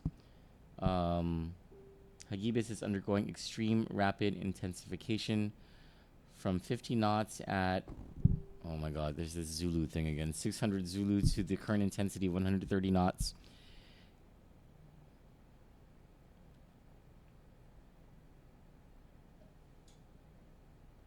Satellite imagery shows a compact and sharply outlined eye wall with a pinhole, 8-mile eye. The imagery loop also shows the spiral rain bands are wrapping very tightly toward the eye wall, resulting in a super condensed and symmetric system. Even though it's super condensed, it is a huge system. So that's a huge super condensed system. That's upper level analysis indicates radio alpha. Okay. Blah, blah, blah. All the stuff I don't understand. The forecast intensities have again been adjusted significantly higher than the previous. Okay, I don't understand that either. The conditions are expected to persist and promote further RI to a peak of 150 knots, possibly higher around TAU 24. When the poleward outflow is further enhanced by initial exposure to the prevailing westerlies ahead of a shortwave through digging into Japan, afterward increasing, blah, blah, blah. So the storm's going to get bigger is what they're saying. In the extended period, so this is when it leaves the Marianas, Hagibis will turn more northward as it crests the STR axis toward a break in the STR associated with the shortwave through forecast to deepen over Japan. Increasing, blah blah blah. This is all the language for the meteorologists. Okay, here we go. Pictures. Oh, here we go. A video. Let's play the video.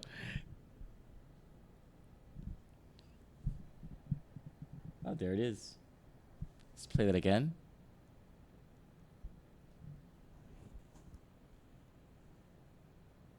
It's a massive storm. Look at this.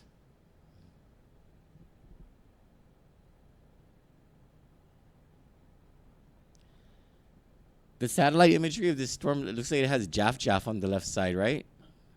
Like, that's some kind of rash. That's like the clouds are on a higher elevation than the rest of it or something? Oh, I wonder what that's about. Oh, look at that eye, man. Jeez. So you see these feeder bands just oh,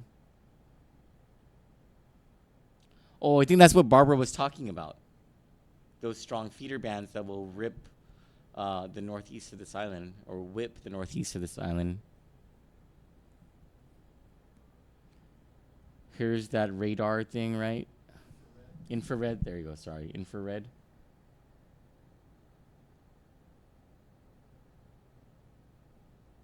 Okay.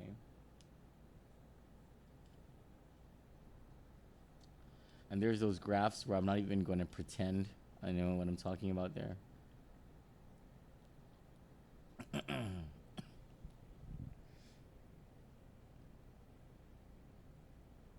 If you can understand what this stuff means, just put it in the comments and help me to understand what it means. All I see is big storm.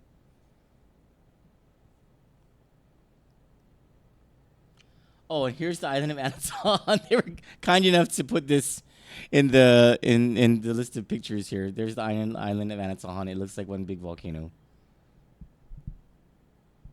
Who knew? Let me get to your comments.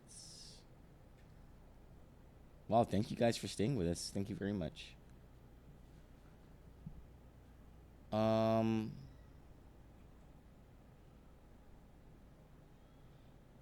Yes, Brandy and Amy, no school tomorrow. There are no classes at public schools, Catholic schools, Dodea, GCC, or UOG. Lucy Bruning says, be safe, all the people in Guam. Lucy from Australia. Thank you, Lucy. Thank you very much. Desiree Santos says, prayers go out to all the islands. Yes, absolutely, especially to our brothers and sisters in the north. Trisha Hallivan, I love you too. Thank you so much, you and your husband, for all of your kind words. Hi, babe. Evelyn Salas says, yes, we are on core 2. It was posted. You're welcome, Charmaine. Crystal, your BFF, she is so fast to hang up. To be fair, they're busy. They're very busy. Evelyn says, call the governor. I doubt she'll answer. Kelly Cruz says, yes, Jigo be getting hit. Kelly, can you expound more? Are the conditions up there getting worse?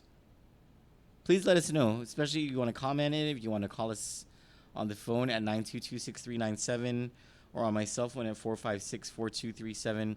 Evelyn's asking if I can break it down in the Chamorro language. Actually, I cannot, because for as much as my grandma spoke to me in bad Chamorro words when I was a kid, I never actually picked up the language, but I understand for the most part.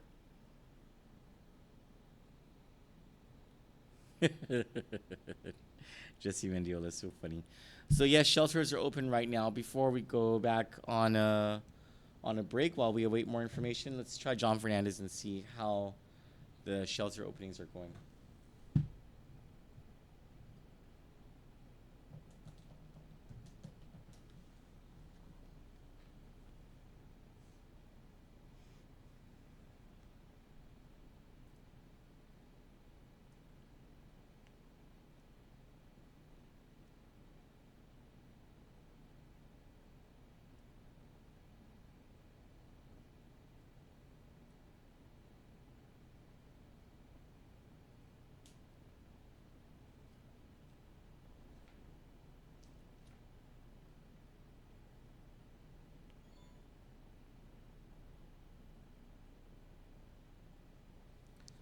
We just got information that came in through our page from RV Bakani, who tells us that SIFA Learning Academy Charter School is closed tomorrow.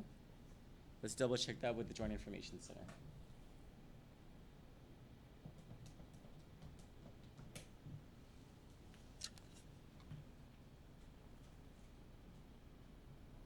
Also, Alicia Kenyatta. Hi. Hi, Jenna. This is Troy. I just wanted to verify: is the SIFA Learning Academy Charter School closed tomorrow? Sorry? The SIFA. Science is Fun and Awesome. Is that what that is? Learning Academy Charter School?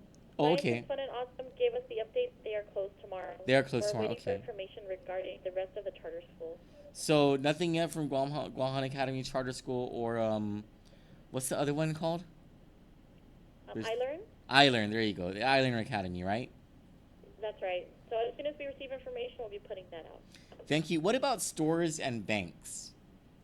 I'm sorry? What Stores about and banks? stores and banks? You know, like Yes, Kmart. what's open, what's closed? Yeah. Yeah, so we don't have that information right now. We are currently working on information for pregnant mothers. Oh, And as yeah. soon as I'm we so get sorry. That's so No much worries. more And then as soon important. as we get information about openings, we'll be able to put that out as well. Thank you. And yes, we'll be standing by for the information on pregnant mothers. That's very important. Thank you so much. Thank you. Okay. Thanks. All right. Bye.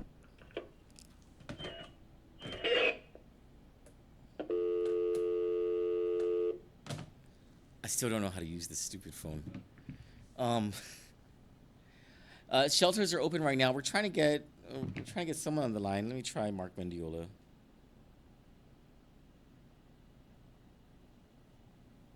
To tell us how the school. Oh, I'm sorry. I meant to tell you. Alicia Kanata raises a good question. Do we leave out the trash bins? That's a pretty good question because a trash bin can fly in the kind of winds that we're gonna get tonight. I would suspect that you at least wheel it into the garage or something, or somehow keep it pinned down. I don't know that it's a good idea to put a trash bin inside a house. That's unsanitary. Oh, that's a good question. We should probably ask Jake that next. What to do about trash? Because you don't want to lose your trash bin because Guam Solid Waste Management's already lost $267,000 to scammers, scam artists. What was I doing before, before I got carried away with it? Oh, Mark Mendiola, right? Squirrels.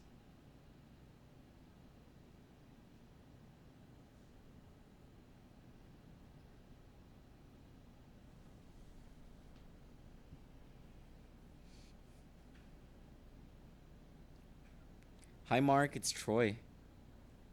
Mark, it's Troy Torres. Mark, can I Hafide, can I put you on speakerphone so you can give you any message that you want to like the people of Guam about what's going on with schools and also what might be going on with the shelters right now?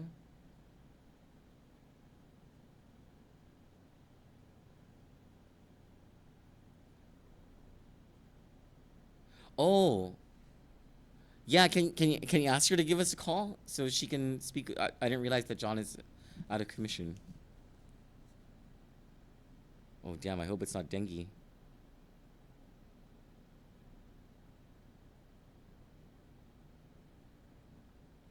Well, what we wanted to know is how is the welcome wagon going for the shelters? Whether things are going smoothly. Will Kelly be able to tell us that?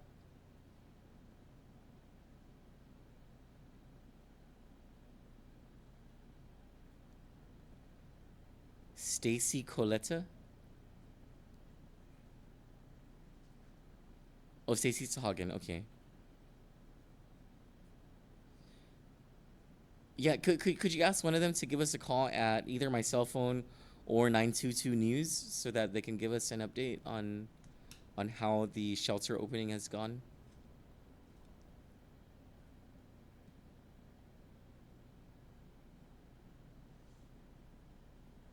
Oh, okay, okay. So, UOG's dorm students, the dormitory is preparing for what's going on. Okay.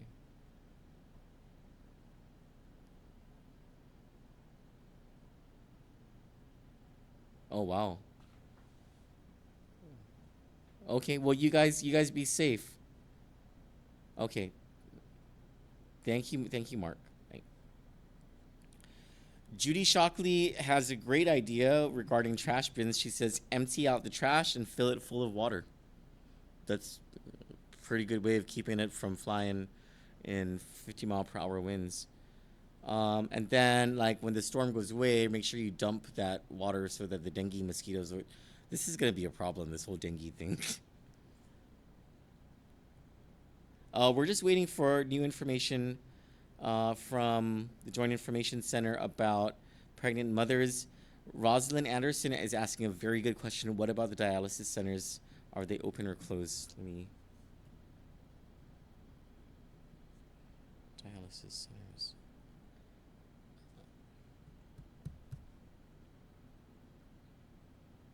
Let me just message Jenna.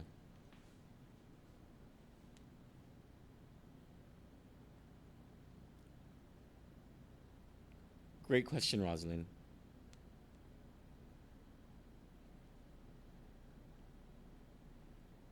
Any information on dialysis centers?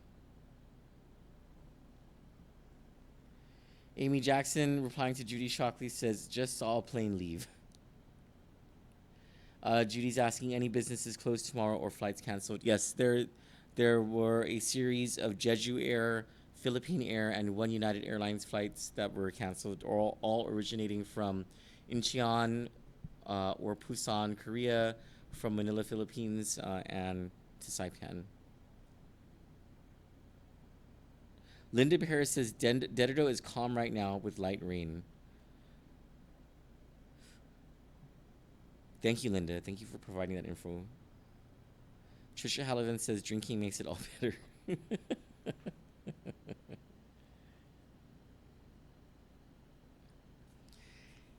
Amy Jackson's asking a visionary question. But will DPW come to pick up the trash? Because if you miss them, that's it until next week. That's probably something that we're going to have to ask a little closer to the aftermath of the storm.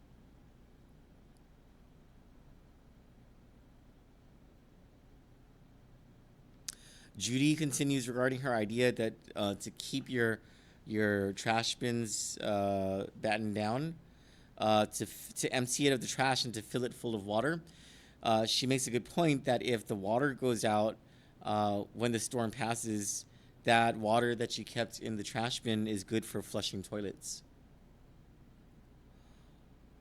Or for playing a drinking water prank on a friend. I'm just kidding. I'm just totally kidding.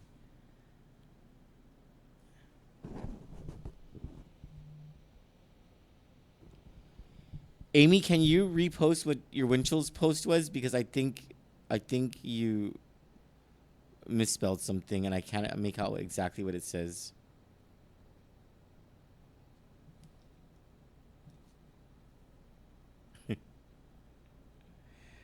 Let's see, any new release from Joint Information Center? Not yet. On Troy Taurus? Not yet. Joint Typhoon Warning Center. I swear to God, that's all I've been doing all day is refreshing Joint Typhoon Warning Center and National Weather Service.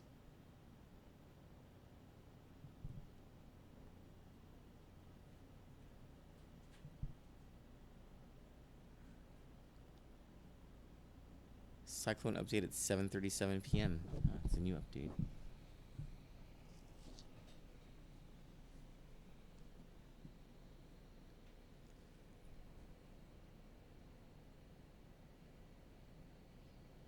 It's just new information about the eye. The eye is developing even stronger. Becoming a very small enclosed eye is becoming better defined. Radar imagery shows the eye diameter to be about 7 miles at 37,300 feet. Is anyone experiencing any power problems? Can you put it in the comments? And what we can do is call that trouble dispatch place or whatever for you. Or we can call Art Perez and see what's up. If you have a water outage, just let us know. We can try to call Heidi Ballendorf or GWA's trouble dispatch line. Judy is asking, Troy, where are your snacks and drinks? I've been trying to cook Judy for the past like 3 hours, but it's been impossible because of all this activity. And so I'm wasting away, okay? I'm becoming less of a fat boy as this. I'm waiting for Johnny so that I can be relieved from his desk for a little bit. I need to do some writing too. And there's a port story that I want to bring to you guys regarding some, corruption involved with the Port Authority's board and someone who's on that board who's running for mayor of Inarahan and some really backward stuff going on there. You know, we at Kandit like to expose this stuff.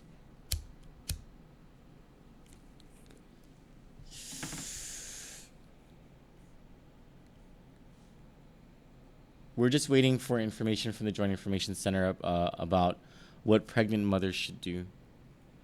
Thank you for your patience. By the way, if you want to receive our published posts, our published stories first, go to candidnews.com, scroll to the bottom of any of the pages, and you'll see a subscribe to our newsletter thing. All you have to do is put in your email address, hit subscribe, and you'll get our stories first.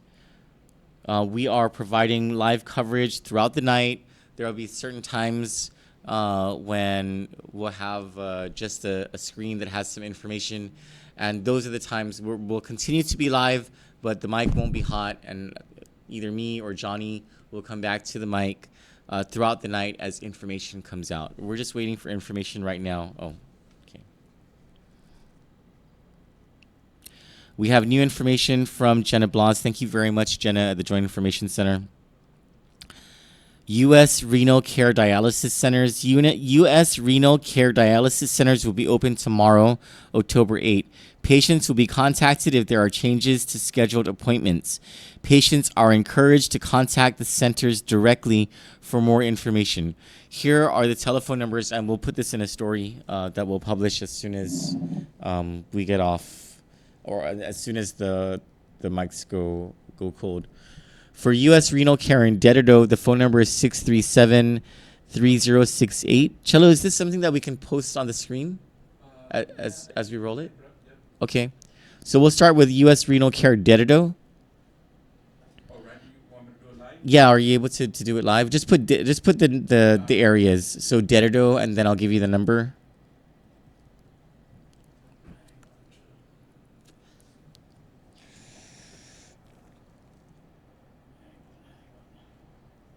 Well, I'll go through the list while you're preparing it, right? And then we'll come back and start posting it one by one, okay? So for U.S. Renal Care Dededo, the number is 637-3068. For U.S. Renal Care Finnegadzen, the number is 588-0020. For U.S. Renal Care Sinahanya, it's 475-3600. For U.S. Renal Care Tamuning, the number is 646-3516. For U.S. Renal Care Tumon, the number is 646-3773. The Joint Information Center will be posting this in a release soon as well. Whenever you're ready, Cellos, I'll give you those numbers again so we can post it on the screen one by one. We'll give it like 20 seconds between each one so people can write down the number as they see it on the screen.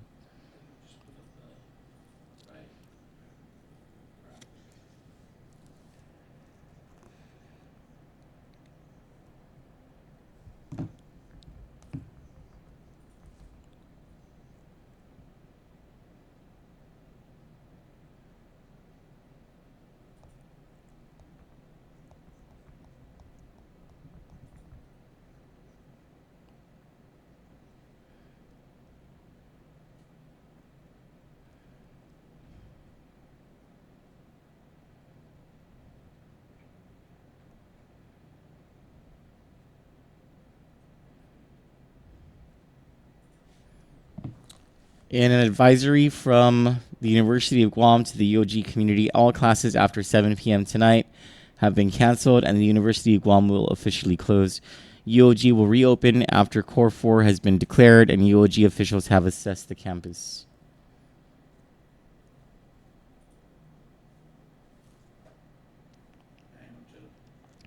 Cool.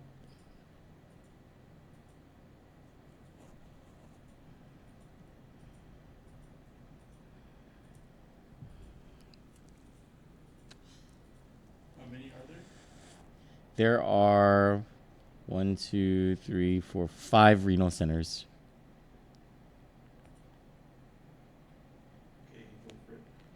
Dededo, is 637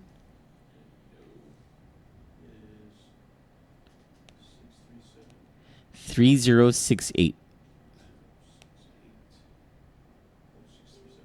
Yeah. 637 3068. And that should be flashing across the screen soon so that you guys can write it down.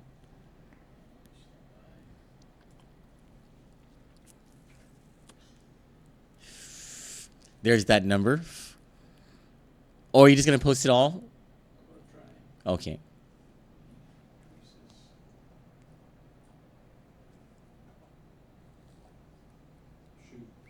Finnegodson. 588 0020.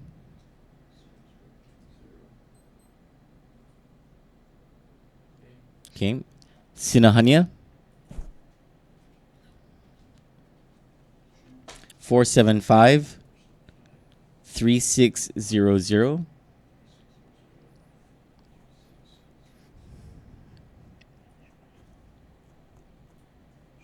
Tumuning.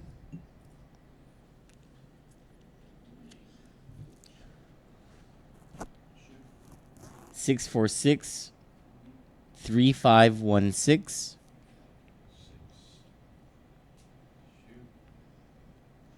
And Tumon 646 3773. Again, these are the phone numbers for U.S. Renal Care at their 5 different locations.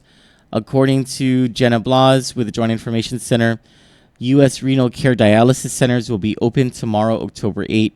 Patients will be contacted if there are changes to scheduled appointments. Patients are encouraged to contact the centers directly for more information. And those are the numbers to contact.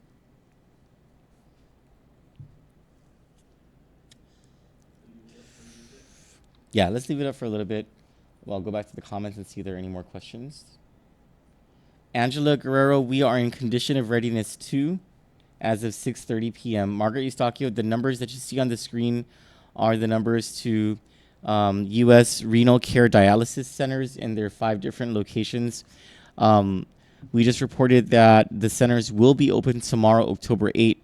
If there are changes to the schedule or to scheduled appointments, they will contact you, and you're encouraged to contact these centers directly for more information. Trisha's asking, why can't I hear very well? Is that were we having a thing? Oh, okay. So maybe it's just their reception. So what is this place called again? Sorry. U.S. Renal Centers. Oh, I'm sorry. U.S. Renal Care Dialysis Centers.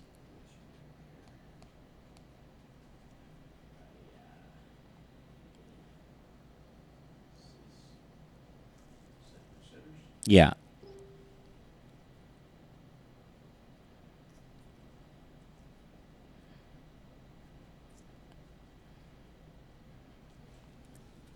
I spell that correctly?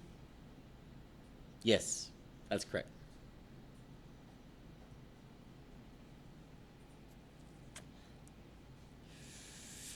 Thank you, Riz.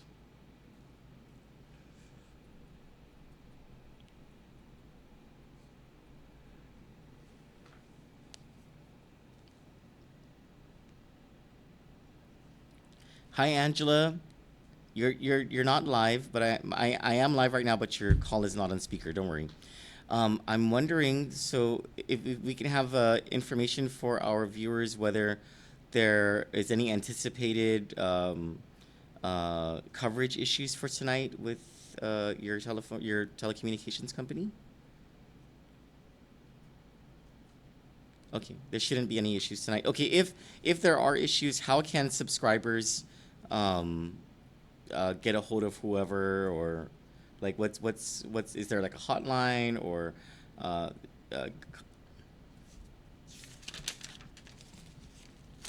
so the call center is 922-4 ITNE, right? 4483, And yeah, that's 24 hours. Okay, and then Facebook, it's facebook.com/ITE. Oh, it's facebook.com/ITE Guam. Okay, got it. Thank you, Angela. Oh, wait, what's your title? Oh, she didn't give me her title. So Angela Flores Rosario with IT&E Guam tells us that they do not anticipate coverage issues tonight, but if you do run into some problems, you're subscribed to IT&E for either its cell phone coverage data or its landlines or internet service, you're encouraged to call their 24-hour dispatch line. That's 922-4483 or 922-4ITE, for ITE, sorry. Or contact them on Facebook at facebook.com/ITE Guam. Thank you, Angela, for providing that update. I would call Docomo and GTA, but I don't want to. Do you guys want me to call Docomo GTA? I'm biased, obviously.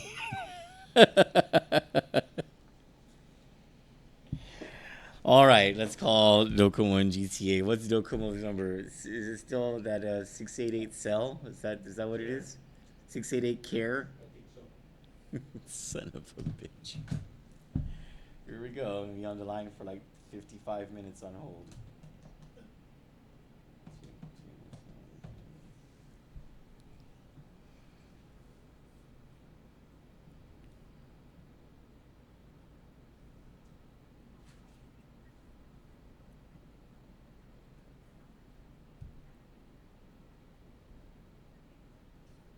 Customer care hours ended 5 minutes ago.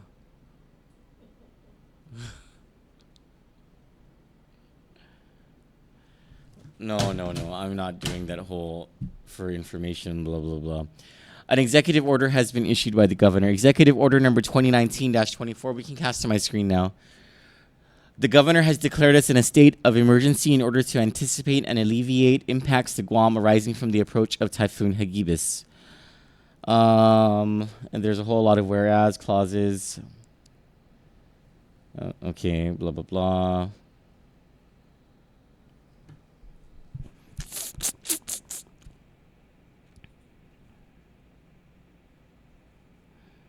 Based upon current forecasts and modeling, the growing strength and westward track of the developing typhoon represent an imminent, credible, and significant threat to the health, safety, and welfare of Guam.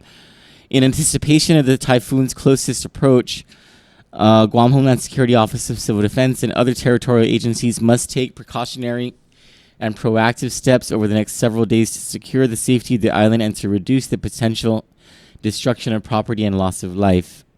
An emergency situation exists such that in order to safeguard the community, the critical infrastructure, and the general welfare of the island against the impending dangerous onset of destructive winds and rains forecast to strike Guam within the next several days, it is critical that timely precautions be taken and that resources be immediately identified, mobilized, and pre-positioned upfront as contemplated in the 2018 Guam Catastrophic Typhoon Plan and the 2016 Guam Comprehensive Emergency Management Plan. Now, therefore, she, Lourdes A. Leon Guerrero, Mega Hagan Guahan, by virtue of the authority vested in her by the Organic Act, does hereby order a declaration of a state of emergency. Which one?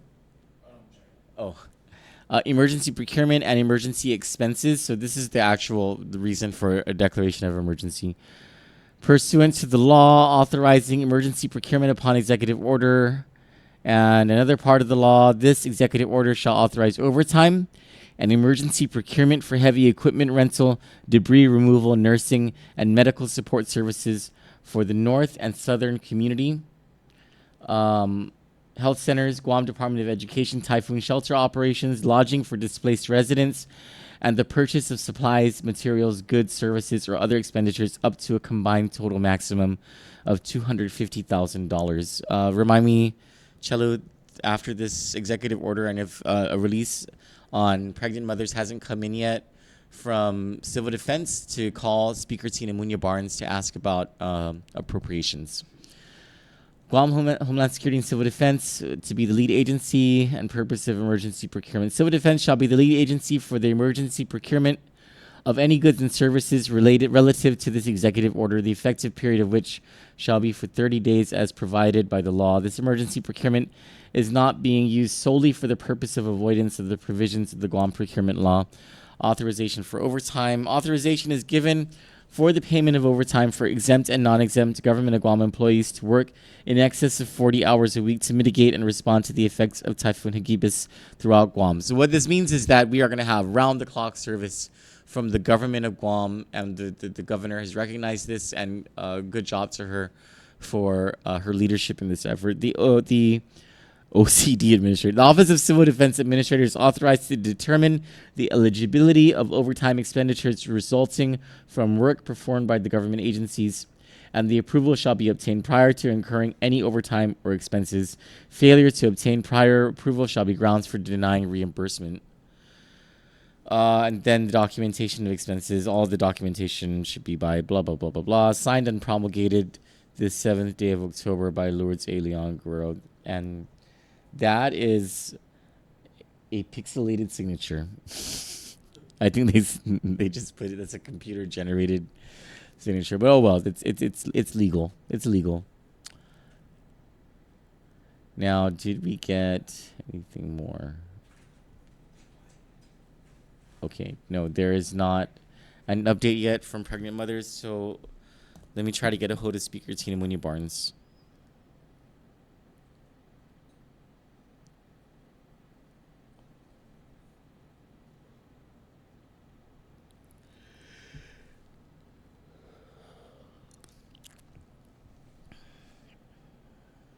Oh, no. Tina Munya.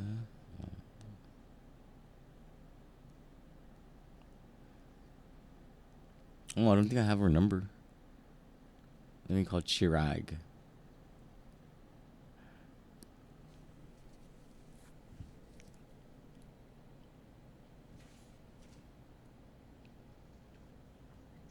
Hi, Chirag. Half a day. Do you think Kandit can get? We're live. We're providing live coverage through tonight. We're live right now. You're not live because I didn't put you on speakerphone. Do you think we can get? Yeah, this is a time when all of us have to bury the hatchet and just support our leaders as they try to help all of us through this. And that is not, honest to God, he hung up on me. I swear to God, I'm gonna lose my shit right now. Was it an accident? It better be.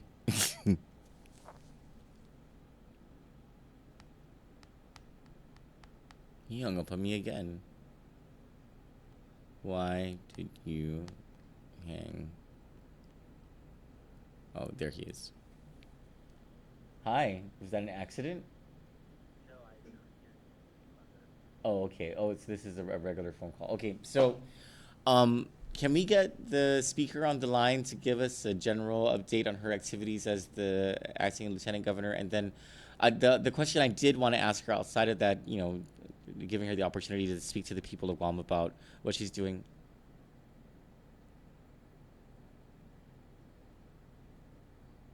Uh-huh. Yeah.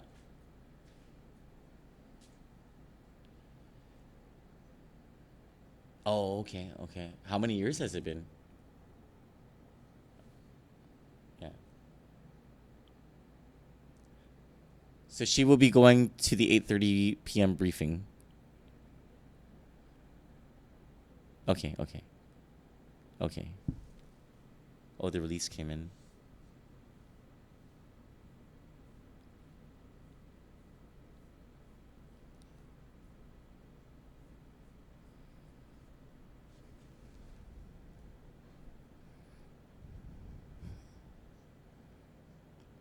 Our stream still holding, Chella? Yeah. Wow, it's been over 2 hours. Oh, hi, speaker. Hi, good evening. Would you mind if I put you on speakerphone so that you can speak to our audience? Okay, thank you, ma'am. Hold on. Joining us now is Speaker Tina Munya Barnes from live from our cell phone, or actually acting Lieutenant Governor Tina Munoz Barnes. Governor, can you give us an update of your activities throughout this storm and where you're headed right now? Thank you, Troy. I'm in Manila right now, headed back to Homeland Security for 8:30 update briefing with all the stakeholders. And I just want to urge all the people of Guam, and even if we are in the readiness too, it is important to stay safe. Make sure that you have all your necessary batteries, flashlights, and canned goods, and just be prepared. And we hope that this storm will not hit us hard, but we always prepare for the worst and hope that we come out safe and that nobody gets hurt. Governor, are you able to and provide? My thoughts and prayers are with the CNMI, because I know that they're in core condition 1 right now, and I know that they're already getting hard winds go their way. I think they're anticipating 40 to 50 mile winds right now. Are you Governor, in contact with the governor or the lieutenant governor of the CNMI or any of their emergency management folks? I have not been briefed by the governor on that, but I'm pretty sure that they've been in communication, at least the stakeholders on both sides. But as soon as I get to the briefing evening, I will make it a point to double check. Thank you, Governor. And Governor, could you hold on one second? This is very embarrassing. Yumiko. Sorry, Governor. Can you? There's the executive order that just came out. The executive order just came out, which released $250,000 in procurement authority for. Hello, Troy? Yes, Can you ma'am. hear me? Yes, I can hear you. Hi, Governor. I'm sorry, Troy, I could not hear you. Okay, you know what? Thank you very much, Governor. Thank you for your time. Okay, no Okay, worries. okay, Okay, bye. Take care, God God bless. bless. I'm gonna fucking kill this dog for interrupting my goddamn fucking interview with the Lieutenant Governor of Guam. Yumiko! Thank you. Thank you, guys. My dog's flipping. Yumiko! We are working. My dog's flipping out because Amy came by and my dog doesn't know Amy. But Amy brought food. Don't feed my dog chocolate. That's not a good thing. Can you get us a contact for someone at GTA who we can talk to about whether coverage is going to be okay throughout the night? Information for our GTA subscribers who are watching. Yumiko! This is very embarrassing.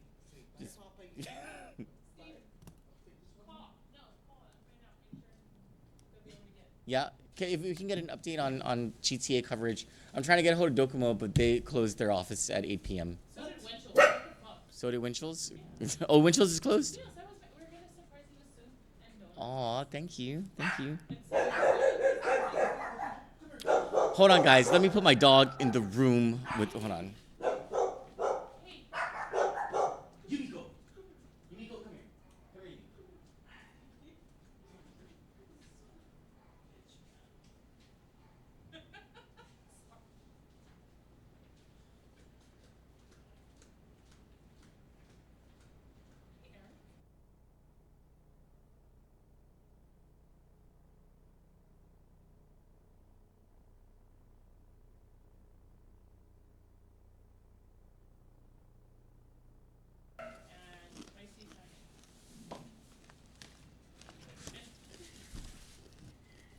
Sorry, guys. You checking? We're gonna get an update soon on GTA's coverage for those of you who are subscribers to GTA's network. You guys are all laughing at me. I love it.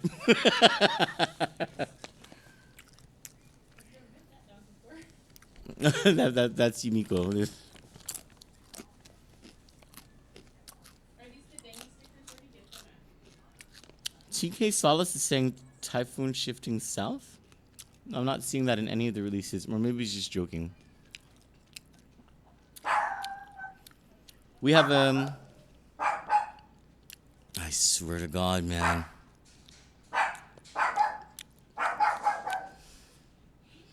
Issa. Issa. Issa, here's a pretzel. Do you want cocoa? I can have cocoa. Issa, come here. Take the pretzel. Holy shit. All right. We have new information from the Joint Information Center. It came in as we were speaking to the acting lieutenant governor, and Yumiko interrupted our entire freaking call with her. Son of a bitch, man. Guam's in condition of readiness 2. Emergency shelters are open. Mayor's offices will remain open throughout the night to provide bus transportation to shelters. Oh, someone can speak with me live? Okay.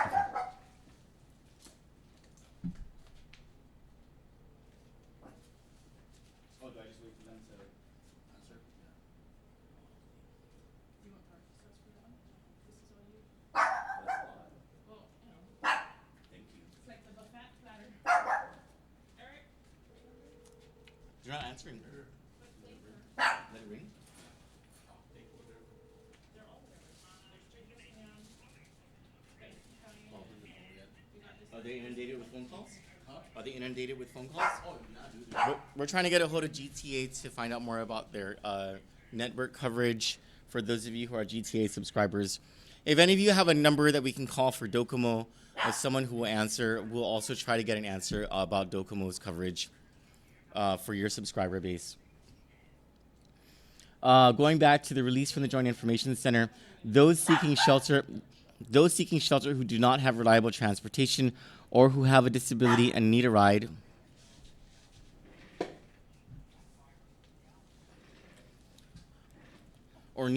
to a designated storm shelter are advised to contact their village mayor's office for information on transportation. Residents will need to go to their respective mayor's office for bus transportation to the shelters if you need that transportation.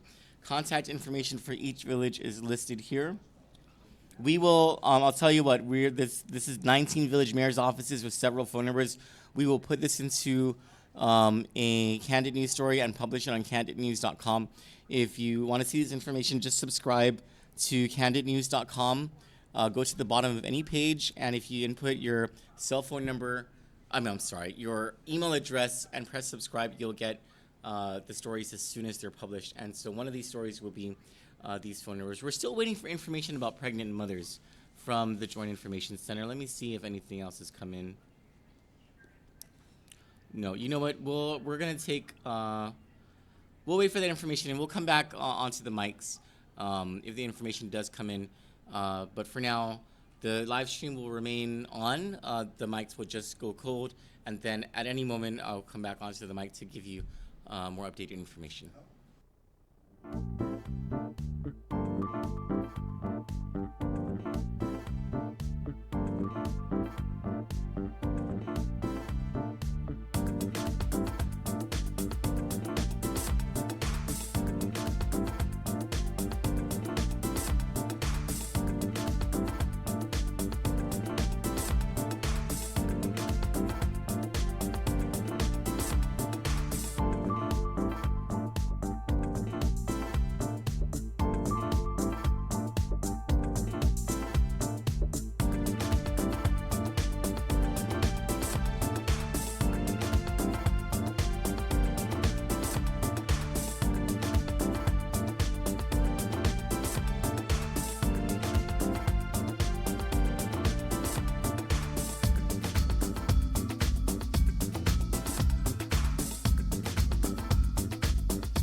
coverage issues for GTA subscribers tonight, and if there are any coverage issues, what number or email address or Facebook page or whatever people can contact you guys to report that or to try to get those issues solved. Well, we do have a Facebook page, and then we have, it's called Live Chat on our webpage as well, where you can get in touch with us through a chat room, and then we have the telephone where you can get in touch with us from there again. Okay, so and all of these outlets are 24-hour manned? Yes, of course. Okay, so the live chat, that would be on gta.net, correct? Sure. So And then it will be located on the bottom right hand, and it will say chat now. And it will show like a little figure of a lady with a headset on a computer. So the bottom right hand of GTA.net's homepage, there is the icon of a lady with a headset on a computer and words that read "Chat Now." Is that correct? Yes. And so that's one way of any of your subscribers who might be experiencing any cell phone coverage or data coverage problems or landline or internet to any trouble whatsoever to get in contact with you. Hi, ma'am. Could you hold on 1 second, ma'am? I'm so sorry. Just hold on. I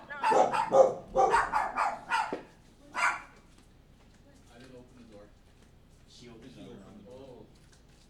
Oh, she's that smart. Yeah, she's a smart dog.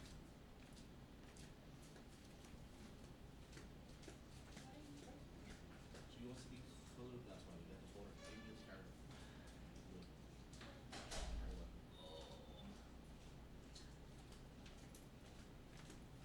Hi, ma'am. Sorry about that.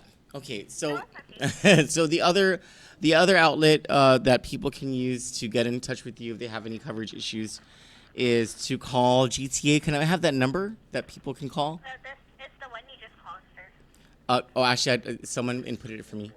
644 4GTA. 644 4GTA. Oh, that's the number it's always been for like years, ever since it was a regular government of Guam agency. Okay, so 6444 GTA, and that's also 24-hour man. And then of course there's your Facebook page, right? Is it GTA Guam? Yes, it is. GTA Guam over on Facebook. Thank you very much for your time and providing this information to your subscribers via kanditnews.com. You're welcome. If you have any other questions or concerns, feel free to give us a phone call or send us a Facebook message or Okay. contact us through live chat. Thank you very much. Thank you. You have a good day. You're welcome. You have a good day as well. Right. I don't know how to do this. Is this a Samsung? We're on call every day. Okay. Thank you, GTA, for providing that information to us. So now we have information from IT&E and from GTA. I suppose we'll try to get information from Docomo, since some of you are subscribers to Docomo Pacific. Let's see if any of that information came in yet from Joint Information Center.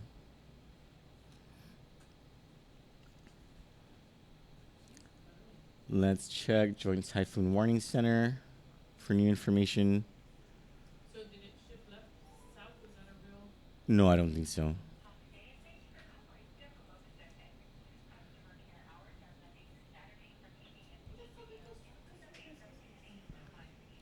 Yeah, no kidding. Docomo thinks that their number is 688 care, and then their message says customer care hours have ended at 8 p.m.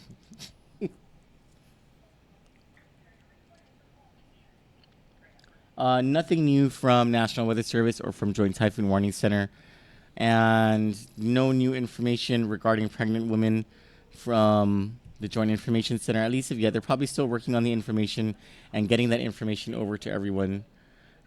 So we'll go back onto Code Mics. We'll continue the live stream. At any moment, we'll come back with information as information comes available. Thank you very much.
half a day. So what we're gonna do, in order to notify our viewers again that we're still live, is we're gonna cut the stream.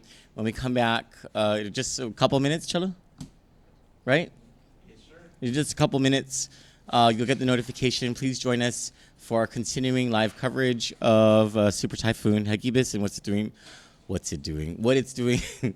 to Guam, Luta, Tinians, and Soyipen. We'll be right back.